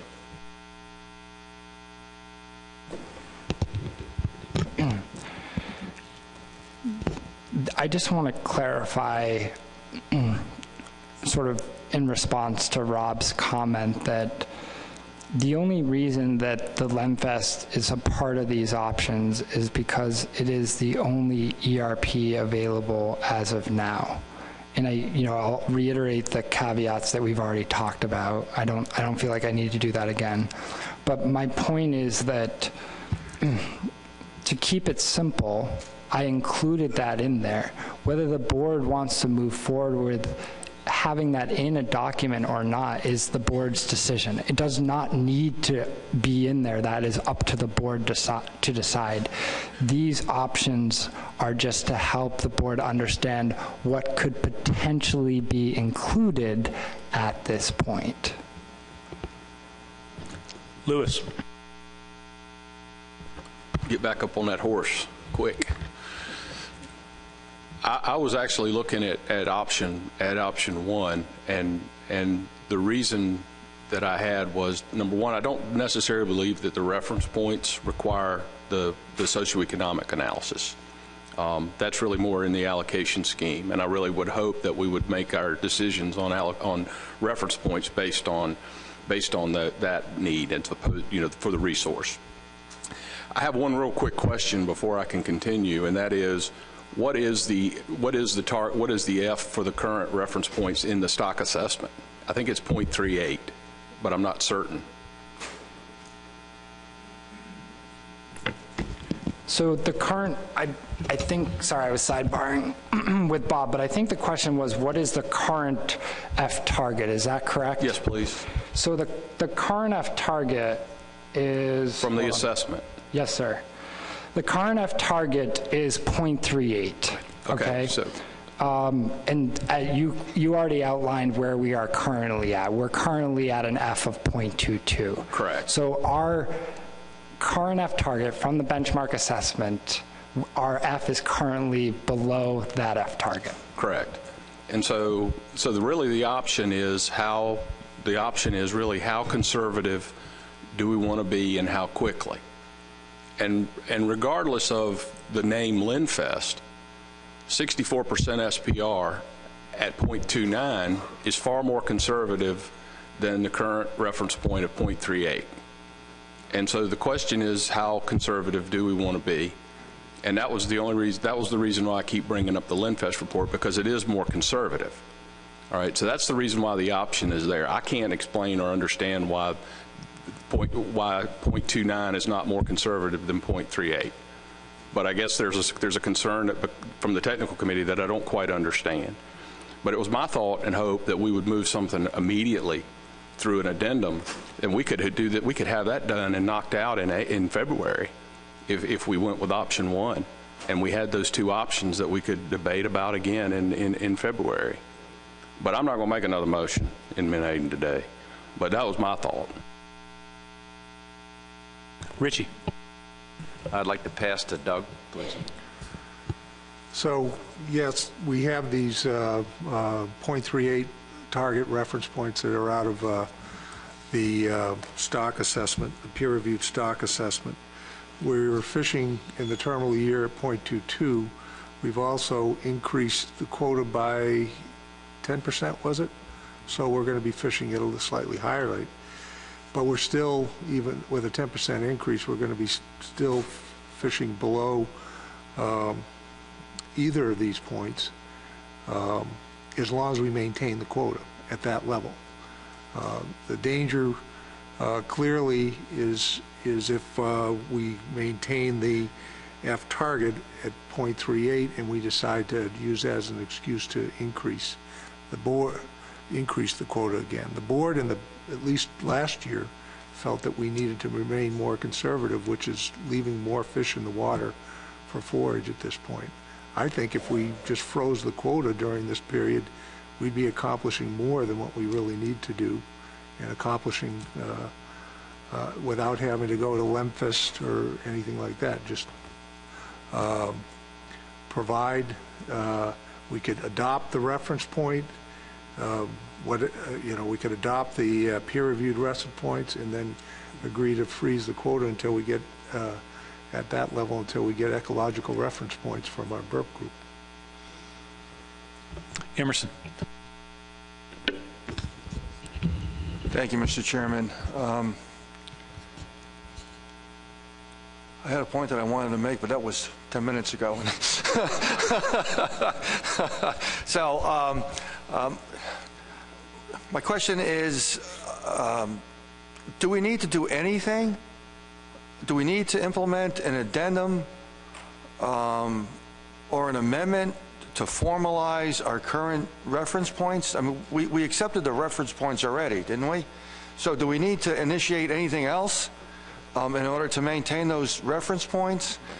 And then secondly, the next benchmark assessment is when, in 2017?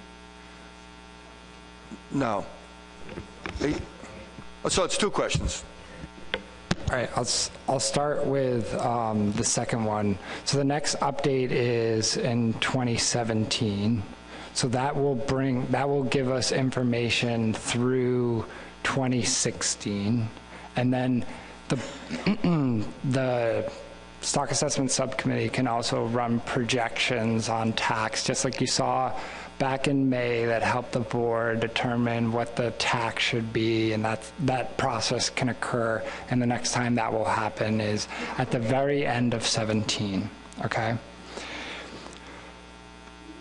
Your first question is, do we need a management document to formally adopt the reference points that came out of that benchmark assessment? And the cleanest way is to do that is to basically create a management document that formally accepts those reference points for management use, even though the board has already accepted them for management use through successful passing of the peer review and board action on those assessment results. And so ultimately, the intent was for us to do that in whatever management document came next. And so I think that the intent of this motion would be to consider formally adopting those reference points that came out of the benchmark assessment, and also consider an alternative of the Lemfest reference points, in addition to all the allocation stuff that we already decided. So ultimately, there's no, if your question is there a need to do it prior to that point? Technically, no. We were planning to do the current reference points in the next management document anyways, and I think that's ultimately what the board is deciding right now. Is that next management document this one that's part of this motion, or another one that the board hasn't brought up yet? Follow up, Mr. Chairman. Thank you. It's almost like deja vu all over again. We had the similar discussion back in whenever we accepted whatever it was that we accepted these reference points, right? And we had a similar discussion about where we're going to go with these reference points, or we're going to develop ecological-based reference points, which is kind of what we're discussing right now. And the result of that discussion was, well, we're going to have another amendment to address that. So I feel like we're rehashing ground, replowing ground that we already went over when we accepted the biological reference points and decided to initiate another amendment. Thank you. Kyle? I think that's part of what's sort of unusual here is after the February meeting, I wasn't sure what we did with the reference points. And so I think we should do something with the reference points. And I'd like to offer a substitute motion that we establish the current reference points through the addendum process with the PID for implementation in 2017. And I am excluding the Lenfest part of option 1 only because there's a lot to do. Are we really going to hash and rehash everything again? And, you know, I just think that that is the best available science we have from the most recent stock assessment. And I'll just see if I get a second to that. Motion, substitute motion by Mr. O'Reilly. Is there a second?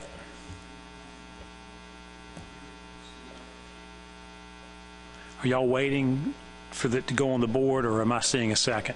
Russ, is that a second? Second. Got a long list. Kyle.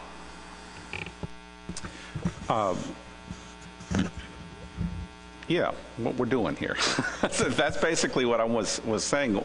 You know, let's make it simple. You know, we've decided. It seemed like to me last discussion that, you know, the Lenfest doesn't do what we want to do. If we want to become more conservative, let's become more conservative on the reference points that we already have, and say this is what we want to do. We don't need to bring another study in that's got a bunch of, you know, baggage with it to do that. So I like the substitute motion, and I definitely would support my colleague here. Jim? I'm good, Mr. Chairman. Bob? Thank you, Mr. Chairman. This is a challenging issue, to be sure. I'm inclined to support option 1, and the reason, and that was before the substitute motion was offered. My reasoning is that, as I see the difference between option 1 and option 2, it's addendum versus amendment. An amendment process, really two swings at public input and comment. I'm not sure that we really need that for this issue. It extends, option 2 would extend the time frame out 2 years. I don't think we need 2 years to do this, and it would sync with the CES study, which I don't think is relevant. So for all those reasons, I'm inclined to support option 1, an addendum that moves forward quickly and considers exactly what the substitute motion is seeking to consider, as well an alternative ad hoc reference point, call it Lenfest or something other than that, but at least gives the public and the board a chance to consider the two approaches. And again, knowing what we just, recognizing that what we just did about a half an hour ago is task the BURP working group with continuing forward with their efforts to develop a multi-species model, which is not going to come to fruition for 3 or 4 years. So we're talking about what to do in the interim, and I think the option 1 was the way to go. But now I see we've got a substitute, so I've got to have to think. I need to now think about how to vote on the substitute. Thank you. I didn't ask Mike to clarify where we are, and Bill Goldsboro, you're on deck. Okay, I'm going to start with the substitute because I think that's the easiest. So the substitute motion is an addendum that would implement the reference points that came right out of the 2015 benchmark stock assessment. So that addendum process would be, we would develop the addendum for February, and the board would review that addendum. We'd take it likely out to public comment between February and May. At May, I'd deliver the public comment on whether the public wants these reference points implemented. And in May, the board could make a decision, a final decision on implementing the reference points that came directly out of the 2015 assessment for implementation in 17, because we've already got a TAC for 15 and 16. The original motion is an amendment. And the original motion means, an amendment means we have 2 rounds of public comment. There's a PID that gets developed that scopes the issues, and then there's a follow-up amendment that delivers the individual options that the public can comment on. So the original motion also includes the LEMFAS ERPs, because those are the only ones that are available right now. And it syncs up with the allocation decision that the board made on the first topic. So ultimately, that's the process that would occur that's the difference between the 2 motions. If the board proceeds with the substitute, there's still the allocation topic that would come with an amendment based on the SAS analysis that occurred. So it's basically sort of dividing those out and moving forward with one versus the other. Are there any questions? Does that clarify? Bill Goldsboro. Thank you, Mr. Chairman. To elaborate on what Louis was saying earlier, basically the reference points that came out of the assessment are single species reference points. That's why they're more liberal than what we might get out of a LEMFAS type approach. And so now we're saying in this substitute motion that we would implement single species reference points in 2017. And that's in contrast to the point Emerson made that in May we voted near unanimously to develop ecological reference points for implementation in 2017. This looks like a giant step backwards to me. Louis? Well, and I'll agree with Bill and just indicate that I think if we only go out to the public with 0.38 as the reference point, a single species 0.38, we're going to get crucified by the public. I mean, I don't know of anybody that's going to support from the public that we've heard from that's going to support that. And so I think not having something in there that allows us to be more conservative and take into consideration the ecological reference points is going to be a tough sell to the public, I believe. Doug? May I provide something to that substitute motion that would give us to be more conservative? I just want to make sure we're on the same page. We're able to amend either one of those, both the substitute and the underlying motion under our Roberts Rules of Order. And then we can amend them, and then we debate both of them, and then we make an initial vote on the substitute. If the substitute passes, then that becomes the main motion. If the substitute fails, then the main motion as either would be the main motion, correct? From a parliamentary procedure, yes, correct. So I'd like to offer... But we're going to have to stay with you, so... All right, so I'm going to make a motion on the substitute motion to amend it. That would include, after 2017, that would include an option in that addendum to freeze quotas at current levels until 2020. And that would be, and if I get a second to that, I would like to speak to my rationale behind that. Okay, there's a motion to amend the substitute motion by Mr. Grout. Is there a second? Second by Mr. Gary. Discussion. Could I have first crack at this? This is basically the conservative. This will be our ecosystem-based reference point.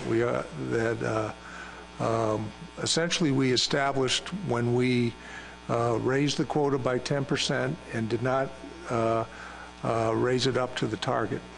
We already did that last year because we wanted to be more conservative.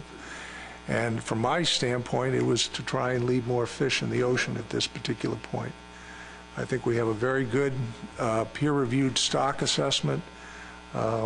This is an interim measure to stay in place until we can get our report, get our ecologically based modeled reference points, which is what I've been striving for this commission to get for a long time. And if I may, while I still have the microphone, when Louis made his amendment, his motion originally, I had another question for Matt Siri concerning it. Could I possibly bring up that question right now? Dr. Siri, do you think that once this, the model-based ecological reference points are developed for Menhaden, will it be a framework that could be used with other species that the commission manages? It's kind of like deja vu all over again between this and Atlantic herring. Yes, that is kind of the point, and it's not just. It's not just about Menhaden, right? This whole discussion on ecological reference points and the models that we use and the methods that we go about doing this are applicable for most species managed by the Commission and the councils. Discussion on the motion to amend. John. Yeah, thank you, Mr. Chair. I just wanted to ask Doug whether his amendment would include the CES report and the other part about the implementation in 2018 of the allocation and the socioeconomics. No, not at this point, because we're going to be putting forward another addendum to deal with the actual allocations. This is just dealing with specifically adopting the peer-reviewed reference points, but during the next 4 years, while ecological-based reference points are being developed for our consideration, that we would freeze the quota, the Menhaden quota, until 2020. Addendum, and that's, yep. Further discussion? I'll read the motion, Joe. The motion is to amend the substitute to include, after the word 2017, quote, to include an option to freeze the quota until 2020. That motion to amend the substitute was made by Mr. Grout, seconded by Mr. Gary. All those in favor of the motion to amend, please signify by raising your right hand. Would you like to caucus? A request to caucus? Take a minute to caucus.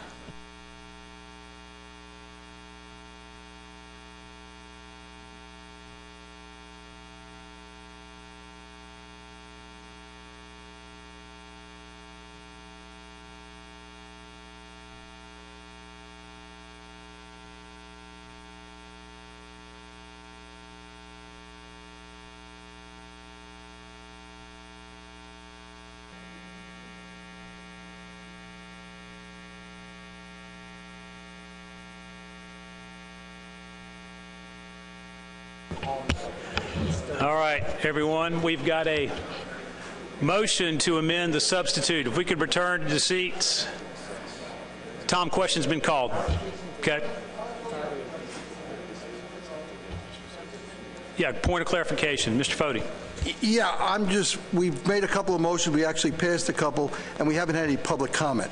So I'm just wondering when we're going to get the public comment on any of this. Thank you, Tom. It's a good question. It's my intention to have a public comment after the board has had sufficient discussion on a perfected amendment.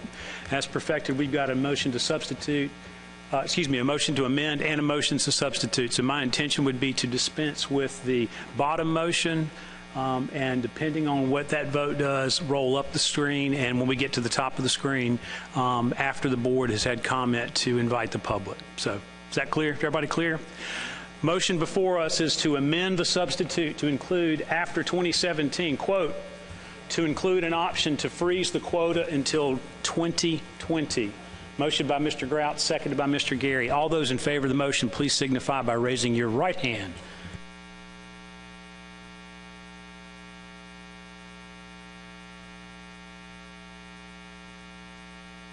All those opposed, please signify by raising your right hand.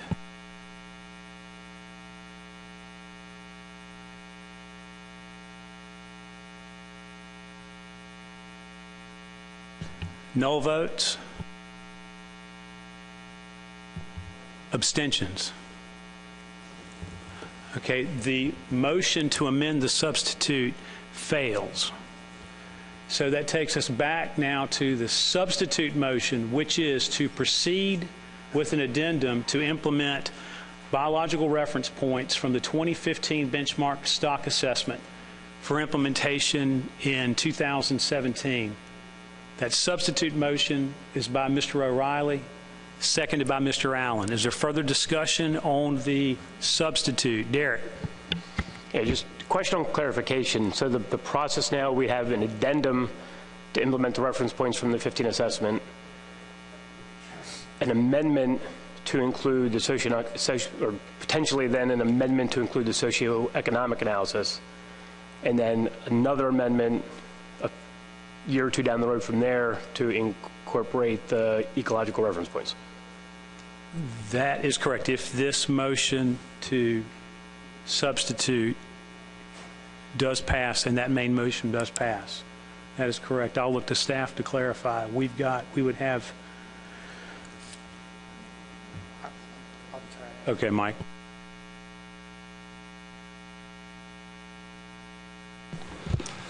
Can we get that failed motion off the board? So do we need it? Maybe you guys can, or I'm a little bit confused about the substitute. So if the substitute passes, does it completely take so then that, okay, so then it becomes the main motion. Okay, so if the substitute passes, that's basically saying the BRPs that came out of the benchmark assessment are the ones we're going to move forward with in an addendum document. We've already made the decision on the allocation to wait for the social and economic analysis to move forward with that topic, and that's going to happen through the amendment process, okay? So noting that, I think that if this passes, it just deals with the RFPs the reference points for now. If the board wants to consider ERPs again down the road, they could initiate another document when those ERPs become available. Does that clarify, Derek? That was exactly my thinking. I just want to make sure that I was following right. Dave, did you have a question? Okay. Further questions, discussion? I will read the substitute motion, Joe. Substitute to proceed, it's a motion to substitute to proceed with an addendum to implement biological reference points from the 2015 benchmark stock assessment for implementation in 2017. Motion by Mr. O'Reilly, seconded by Mr. Allen. Is there a need to caucus? Bob. I guess I just need to better understand what we would be asking, what is the alternative? If we're seeking to proceed with an addendum to implement BRPs from the 2015 benchmark stock assessment, what would be, if we don't agree to move forward in that way, what is the fallback? What is the alternative? I don't understand what the decision would be if we move forward in this way. Thank you.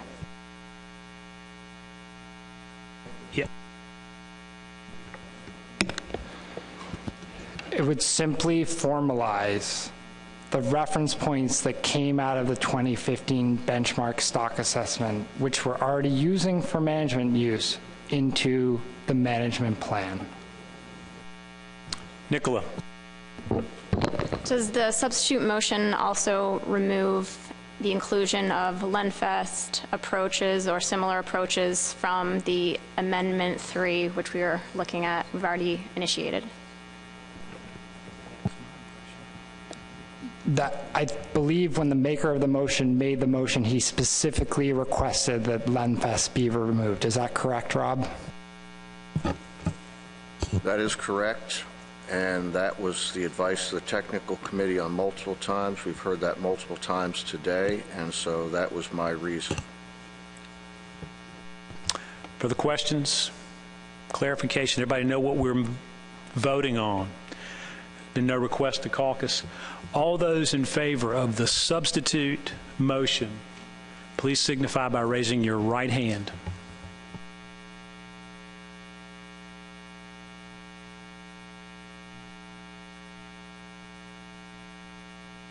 please keep your hands up if you're voting in favor of the motion.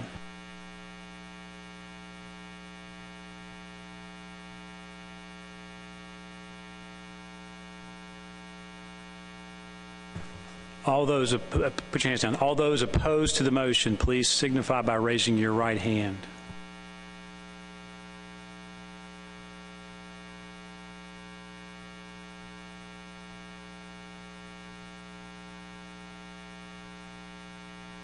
No votes? Abstentions? Motion fails by a vote of 8 yes to 9 no. We're back to the original motion. Is there further discussion from the board on the original motion? Further comment? I'd like to offer some limited opportunity for public comment, recognizing we're past schedule now. I see Mr. Himchak. Pete, could you come up and identify yourself?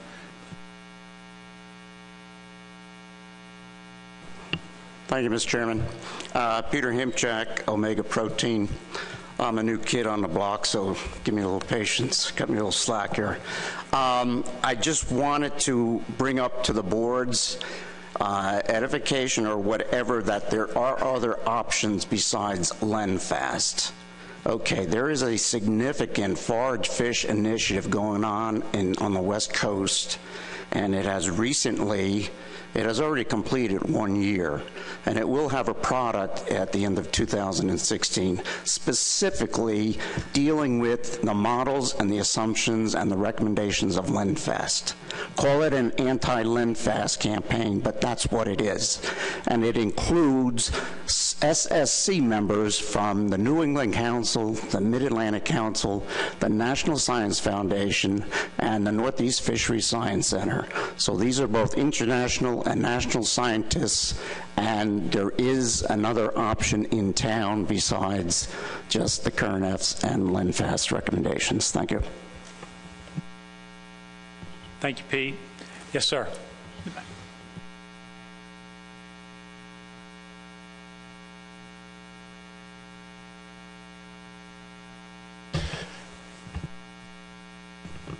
Thank you, Mr. Chairman. Patrick Paquette, I'm a recreational fishing advocate from Massachusetts. And if I could start the comment with a question, Mr. Chair, I just want to understand that, so this vote, if it passes, if this motion passes, it will be then automatically hitched to the consensus agreement of earlier regarding allocation. I'm looking at staff saying yes, but. The timing would work, correct. Beautiful. So, as a New England charter captain, tackle company owner, an advocate who works with recreational organizations from Maine to North Carolina, I support this motion. I want to thank you for what I believe is a very courageous commitment that you're keeping to the public moving down this road. Delaying, as some people will see it, to 2018, I think is reasonable based on the discussion today. And keeping these two aspects of the amendment together is important. I believe that you have set yourself up for a vote in the future to vote for a corrected, because I don't believe it's reallocation, because I was there in Baltimore when we all said that the 80-20 was not necessarily accurate, that our friends in New York and Rhode Island and up and down this coast have now, with full accounting, recognized that we have to correct that. But to be able to vote for conservation along with a corrected allocation, I think is going to be a beautiful move in the future. And we're going to get it right if we continue to go down this road. To have that kind of robust discussion that Mr. Hemchek just said about actually to see over the next year, to see the best available science going down a road toward real ecosystem management, that's something you should all be proud of. So I hope that you pass this motion. I hope that the building, this is one of the few stocks, I heard 3 times this week about how stocks are not responding to your actions. This is one of the few stocks that is clearly responding to your action, because we had a wall of Menhaden biomass that went right up to the mouth of Buzzards Bay. And those of us in the south side of Cape Cod are licking our chops at the next 2 seasons.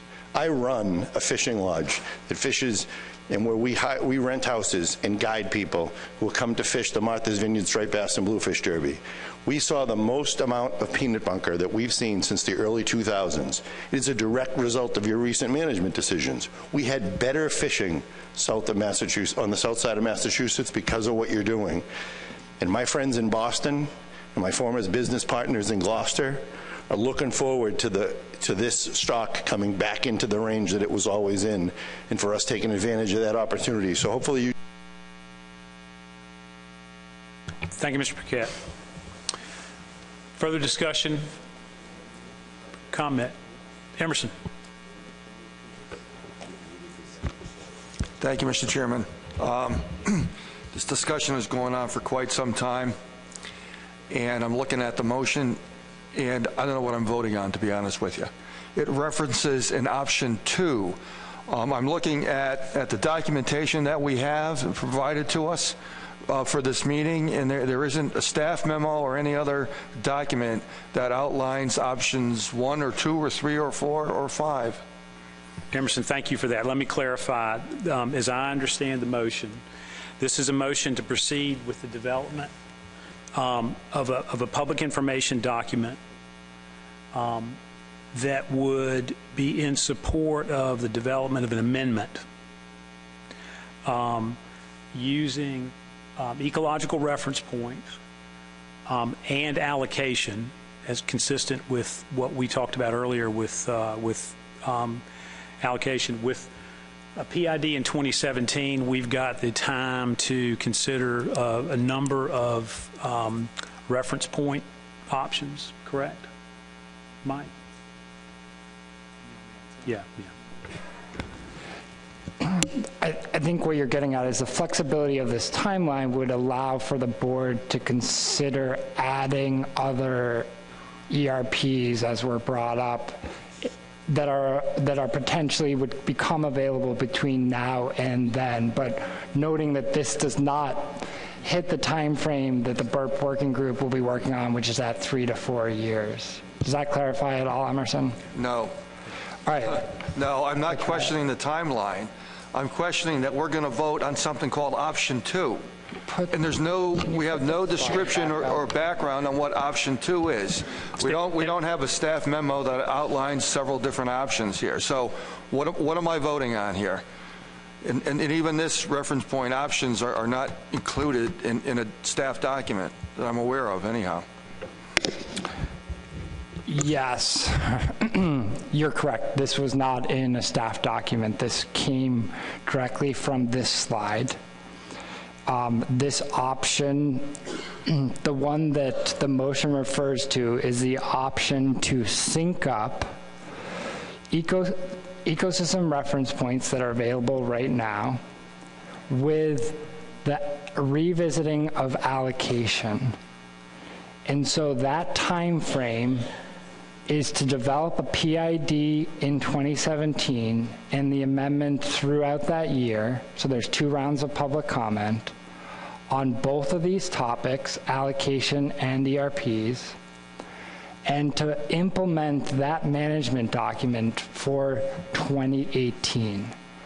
So the motion specifically refers to this option 2 on the slide, which is a timeline option that matches up with the previous decision that the board made, which was to wait for the SES socioeconomic analysis before moving forward with allocation.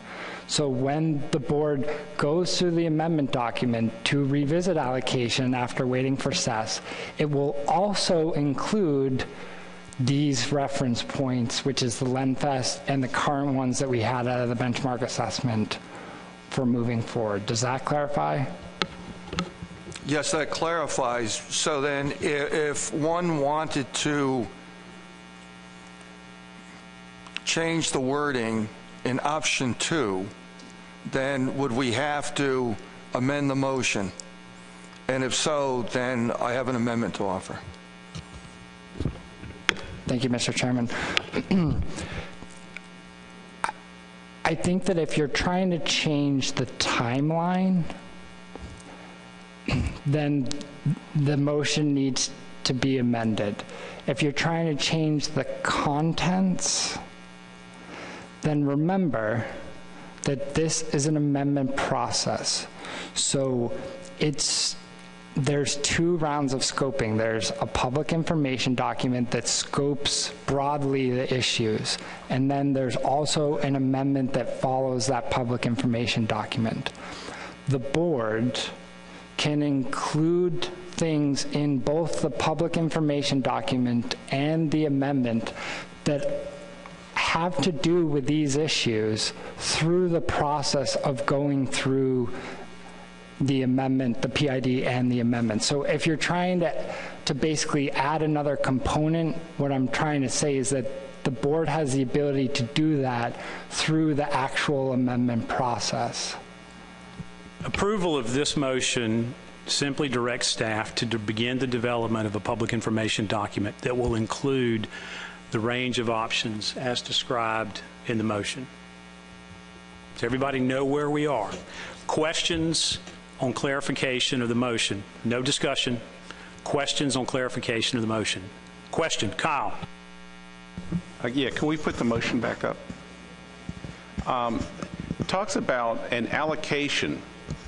We already discussed that. I don't understand what this is different. It's just to tie the fact that this public information document would also include options for the public to consider in terms of allocations. It was simply to reference back to the What motion. options, though, are we considering for allocation? The options that were presented in Mike's presentation earlier tonight.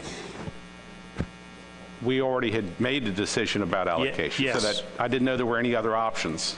This simply says we're putting ecosystem reference points and allocations in one public information document. Thank you.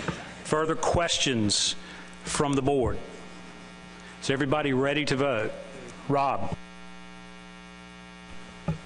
We're using the same lingo a little bit today, but we're talking about 2 types of reference points here, in other words. So to be clear, eventually we'll have the BURP report coming at us down the line, and then we'll have those reference points. So I hope that we'll get a chance to talk about this a little bit next time around as far as the messaging as to what ecological reference points are compared to what the board has already committed to for the approach from the BURP.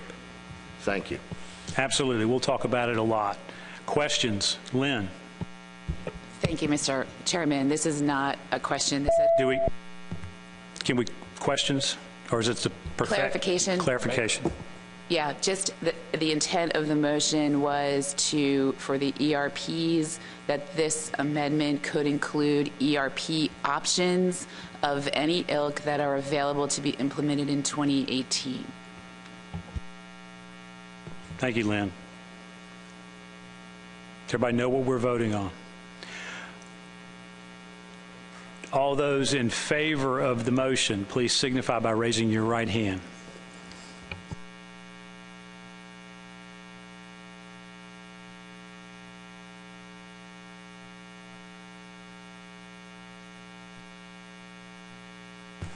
All those opposed to the motion, please raise your right hand.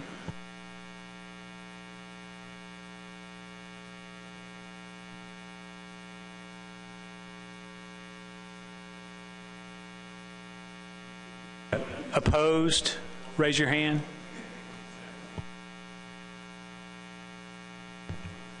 No votes? Abstentions? That motion carries. It is 6:01. We have one more agenda item regarding CastNet. We need to take a hard stop pretty quickly. Jim Gilmore. I taking a leap of faith and trusting in my fellow commissioners that we're going to dispense of this in record time. So I have a motion if you're ready, Mr. Chairman. Yes, sir. Move to continue the management of CastNet fisheries under the bycatch allowance provision for 2016. Motion by Mr. Gilmore. Is there a second by Mr. Estes? Is there discussion on the motion? Is there any opposition to the motion? Seeing none, that motion carries. Is there any more business to come before the Menhaden board? Mr. Reed. I apologize to my fellow commissioners. Do we have to add a discussion about TAC to our winter meeting on Menhaden? If we do, I have a motion. I can give it to you right now. No, we've specified the fishery for 2015 and 2016. Correct. Do we need to initiate a discussion about TAC for 2017 at our next meeting or not? I'll give you a motion right now if you want it. I think you just lost it, but I'm not. Honestly, in all the confusion, I kind of got a little confused. But if we don't need a motion, that's fine. See you at the bar. If we do, I'll be happy to give it to you right now. Yeah. I think we can deal with that in February.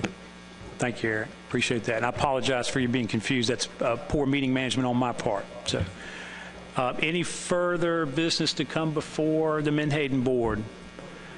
Thank you all for your patience with me as we navigate this. Thank you, Bob. Announcements? We're adjourned. Yeah, the annual dinner is at the Ponce de Leon Fountain of Youth Archaeological Center, 11 Magnolia Avenue. You drive yourselves over again, carpool if you can.